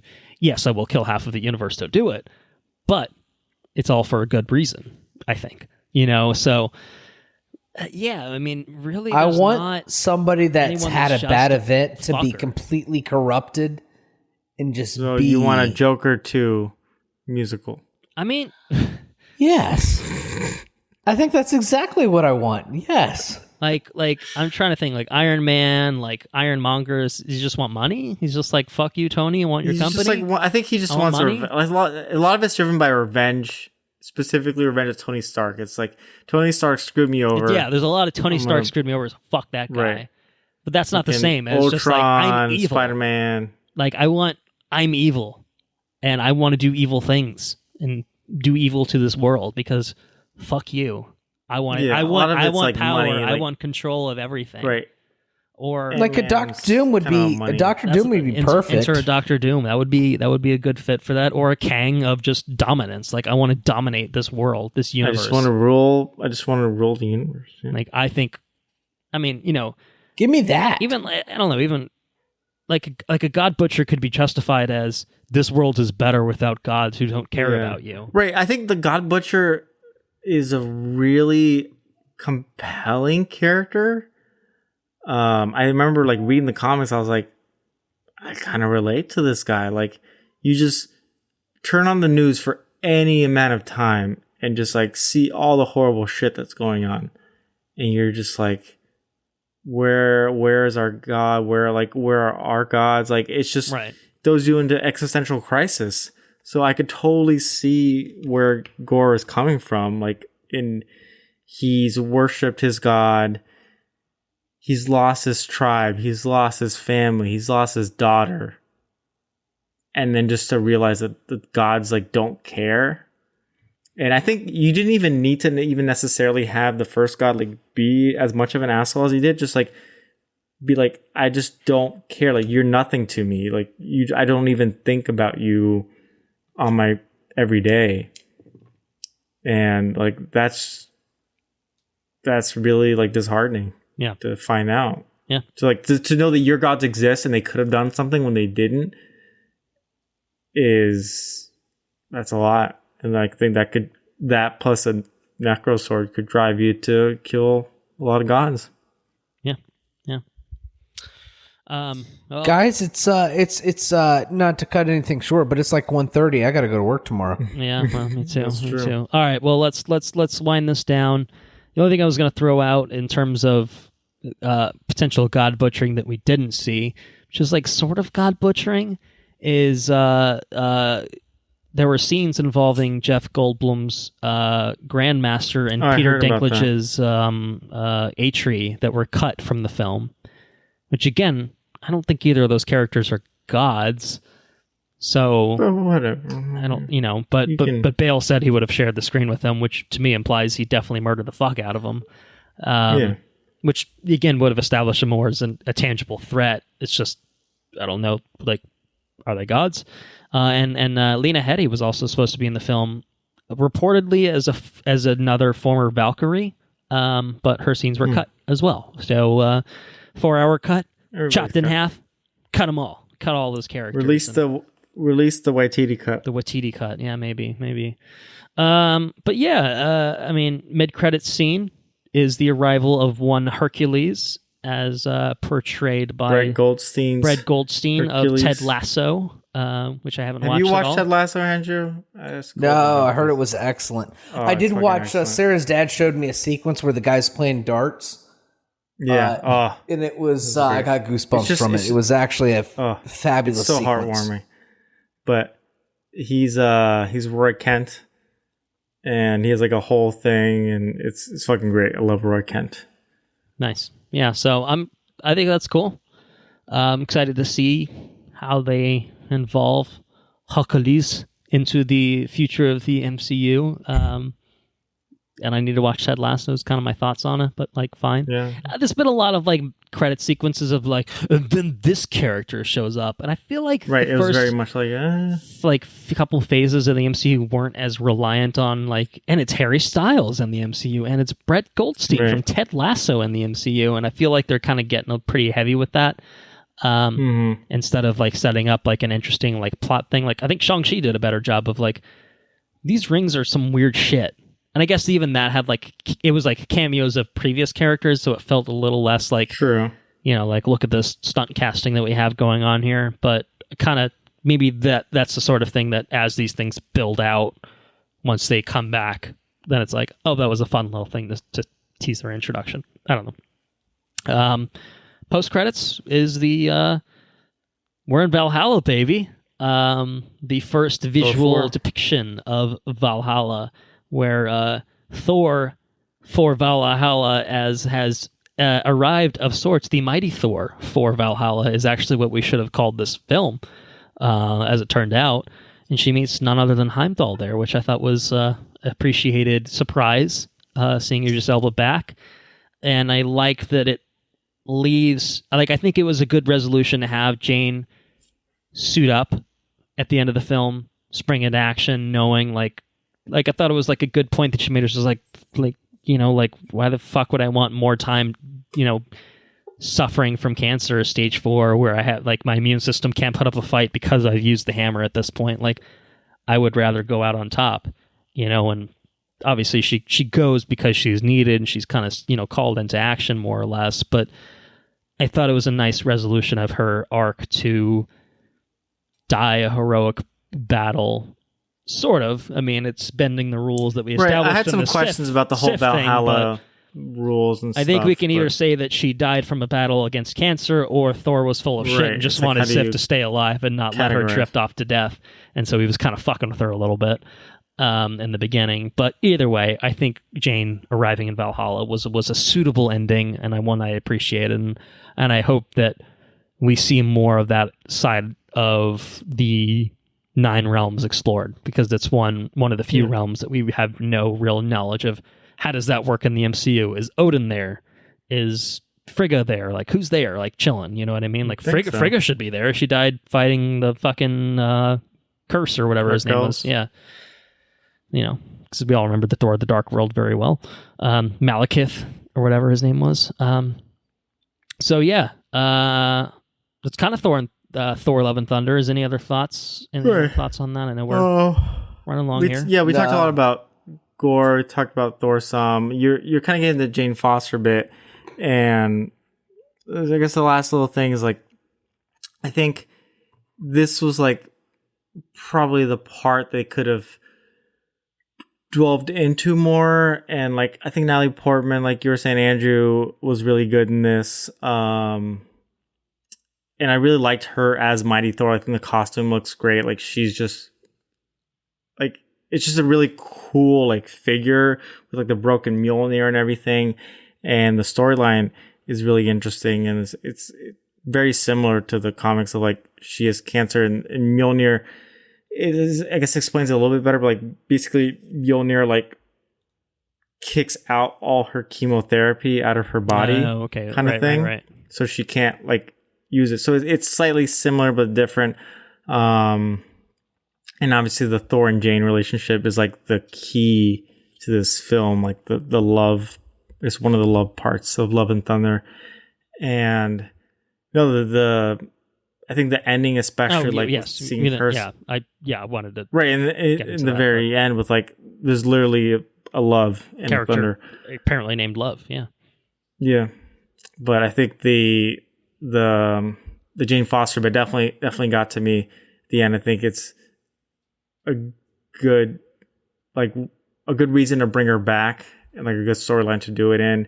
And I know you've had a very personal relationship with it, Colton, with your dad, and now, my dad fighting cancer. Like, it's tough to see, and you can't generalize it to, like, one story by any means, but, like, and I think the comedy in it is okay, because, like, you see Jane, like, basically playing it off as comedy, because, like, that's how a lot of people handle it. Like, it's just too hard of a thing to articulate and put into words, so you just kind of have to have a laugh about it. But again, I think it's one of those things that, like, could have also benefited from another 30 minutes, 45 minutes of, like, really fleshing that out. And, like, you see Jane struggling, that she's going through, and then what Thor has to realize that he's like, okay, I found the woman that I love again, and I know that she's mortal, and I'm okay with that. But now I have to realize that, like, she's a lot more mortal than I even thought she was before, which is, like, a huge thing to overcome. So I think, like, there's a 4-hour cut of this film.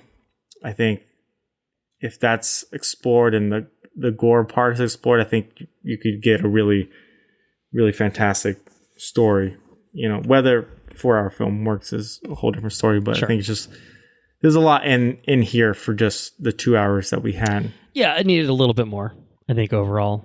Right. I mean, I think that the Jane stuff, I think, is handled as well as possible, given that it's kind of at odds with the tone of the other aspects of the film. I mean, there's humor in it, obviously. But you know, it's I don't know. I liked how they handled it. I just think that it could have had a little bit more breathing room, and I think that would have helped it overall. But I did like, just to add it as kind of a final thought with it, I did really like the ending of setting Thor up with having like a daughter figure. It feels like a new, interesting direction to take the character in moving forward. And again, maybe that's just because Hemsworth is like, I'm a dad and I like being a dad and I want to do dad things in the and MCU. It's my daughter and stuff. It's my daughter, so like great, but like, yeah, that's kind of interesting. It's cool. It's different. You know, it's fresh. I think it's a good place to like take their characters. You know, both like have a remnant of gore and have Thor now have to kind of become a dad. Yeah. You know? Yeah. So I did like the ending quite a bit. Like when it first saw it and it like ended, I was kind of like, oh yeah, like all the stuff that happened, I was like kind of mixed on like the ending the ending worked for me. Yeah, I think it kind of tied it all together with a nice bow and you know, made it kind of coalesce in a good way. So yeah, is that Thor: Love and Thunder, folks? Thor: Love and Thunder, all right, as they are called, Thor: Love and Thunder. Well, I don't think I really need to ask the question, but I will. Is there anything you guys need to talk about besides Thor: Love and Thunder on this episode, or did we adequately capture that with our special episode on the wedding and the honeymoons and such? Bro, I'm all good. We got a lot of it. Andrew seems to be dying. We were going pretty late, to be fair. I think everyone's starting to hit the wall slowly but surely. But right. You all have not recorded on Stranger Things? We have not. This is our first recording sessions since everyone departed on their honeymoons. But you both finished it, correct? We have both finished it, yeah. Okay. I'll keep it like light and vague. Okay. Yeah, go for it. But I really enjoyed Stranger Things 4. Mm-hmm. I thought it was like really coming back to its strength, and the fucking scene where Eddie is playing Master of Puppets in the Upside Down. That was fucking cool. Yeah, that was good. That was fucking cool. But no, I really liked it. That was fucking cool. That was so cool. You mentioned the Obi-Wan episode just came out. Watched that. Enjoyed it for the most part. Some of the flashbacks and like Obi-Wan versus Vader are just fucking incredible. So I think just for that, it was worth it. And the last thing that I think I didn't mention that I didn't watch on Airplane was this Netflix series called Komi Can't Communicate. It's an anime. And it's basically a girl who has such bad social anxiety and social phobia that like she just can't talk in front of people, but she's also like the prettiest girl in school, the most talented and everything. So like it's a weird dynamic, and it's very non-magical whatsoever, but it's pretty good. I think we're like 8 episodes in, so we'll be continuing. All right. Well, I won't put Andrew to sleep, or at least I will hope to not put Andrew to sleep by going on for 20 minutes at this point. Uh-oh. Did I hear snoring? Uh-oh. Uh-oh. He might be gone. Uh-oh. Nah, I'm joking. I ain't fucking sleeping. I was like, oh shit. That's pretty good. I was trying to curtail it. If you're like fucking going through the sands of Arceus with a very natural cadence. I gotta go fucking bed though. No shit. Right. I will briefly say a few things that I've watched. I watched Hamilton again on July 4th, and let me tell you, fuck yeah, it's still fucking incrable. Go watch it. It's still on Disney Plus. Don't forget about it. When it pops into your head and you've got 3 hours to spare, just do it, man. I watched a couple documentaries called Marvel Studios Assembled, and they were They've been doing this for all their MCU stuff from Phase 4. So I watched the ones for the making of the Falcon and the Winter Soldier and the making of Loki. The interesting things that I'll note for either of those is Falcon and Winter Soldier was obviously heavily disrupted by the pandemic, and they were, interestingly enough, going to be filming in Puerto Rico until the pandemic hit, and they had to cancel all their plans, basically. And it was just interesting because they showed a bunch of shit in Old San Juan. I was just like, I've been there. I know what that is. And it was really fun. But then they didn't end up filming there. And just a lot of interesting conversations about, like, what does it mean to have a black Captain America and how does America respond to that? I think not a perfect series, but an interesting thought process, I think, that went into the making of it. The Loki one is really cool. It's got like Tom Hiddleston narration and it gets into a lot of the interesting aspects of, like, well, what if Loki fell in love with himself, and that sort of thing, and bringing Sylvie in and like combining that character with Enchantress and stuff like that. Just some really interesting things. There's a great moment with Owen Wilson, talking about his casting and then his involvement in the MCU, and I won't spoil it, but they're really interesting documentaries. They're like an hour a piece. I would encourage watching them because they're really cool. And just kind of a good, like, little snapshot of, like, every little kind of production design, like stuff like the making of the TVA and, like, the production design of that particularly is, like, really, really interesting. So that one's worth watching. Better of the two, I would say, is the Loki one, which is also a better series. So go figure. Yeah, right. Everything Loki is just good. A lot of Schitt's Creek. Almost finished with season 4. Very, very good. I'll talk about it more when I do finish season 4. Highly recommend it. It's on Netflix. And I have finished the main story of Pokemon Legends. Arceus, however it's said. I think Arceus is like some sort of like naughty word in a different language, so it's supposed to be Arceus or something like that, which doesn't really make any sense to me. But I put nearly 100 hours into it. I have about 8 Pokemon left to catch before I completely finish the Pokedex, which is very exciting. Don't worry about it. But I will be doing that when I head up to Vermont, which is where I'm going for a week. Heading up to New York tomorrow and then up to Vermont for a week starting Saturday. And then and that'll be that. So we'll be taking a little pause in the recording while I'm on vacay, just as these fine folks did, obviously when they were on vacay / honeymoons. But we've had plenty of things that we've talked about in an evening, plenty of things to have our listeners listen to. And that's that for this episode. So thank you all for listening. If you enjoyed what you heard, spread the word. We're on Patreon at patreon.com/watchreviewrepeat and get early access to regular episodes, special episodes, timed exclusive access to bonus episodes. The website that we own is watchreviewrepeat.com. We're on social media at WRRpod for Twitter, on Facebook if you search for Watch Review Repeat, on Instagram at Watch Review Repeat. Questions, comments, suggestions should be directed to watchreviewrepeat@gmail.com if you want to talk about Thor Love and Thunder, Stranger Things 4, anything and everything under the sun, which we will maybe be talking about at some point. Get to that momentarily. Our intro and outro track is Mechanolith by Kevin MacLeod at Incompetech.com, licensed under the Creative Commons by Attribution 3.0 license. So yeah, we won't be recording for a little while, just because I'll be gone and sipping on some beers on a beach or whatever. But when we come back, when we reconvene, we'll have options. We have Miss Marvel that's been done on Disney Plus for a bit. We have Stranger Things 4 that's been done for a bit. We have The Boys that's been done for a bit. We have Nope, which is about to come out and will be out by the time this episode goes up on the regular feed. So who knows what happens next? Stay tuned. Stay tuned. We will do something. I can promise you that. And I can promise you that Andrew is allowed to go to bed now because he's going to say to everyone, take care now. Bye-bye then. Later's on the Minjay. Oh, no, by the way, thank you, Henrique, for hanging out with us for many hours tonight. To whoever shall listen to this podcast, if they be worthy, shall possess the power. Watch, review, repeat.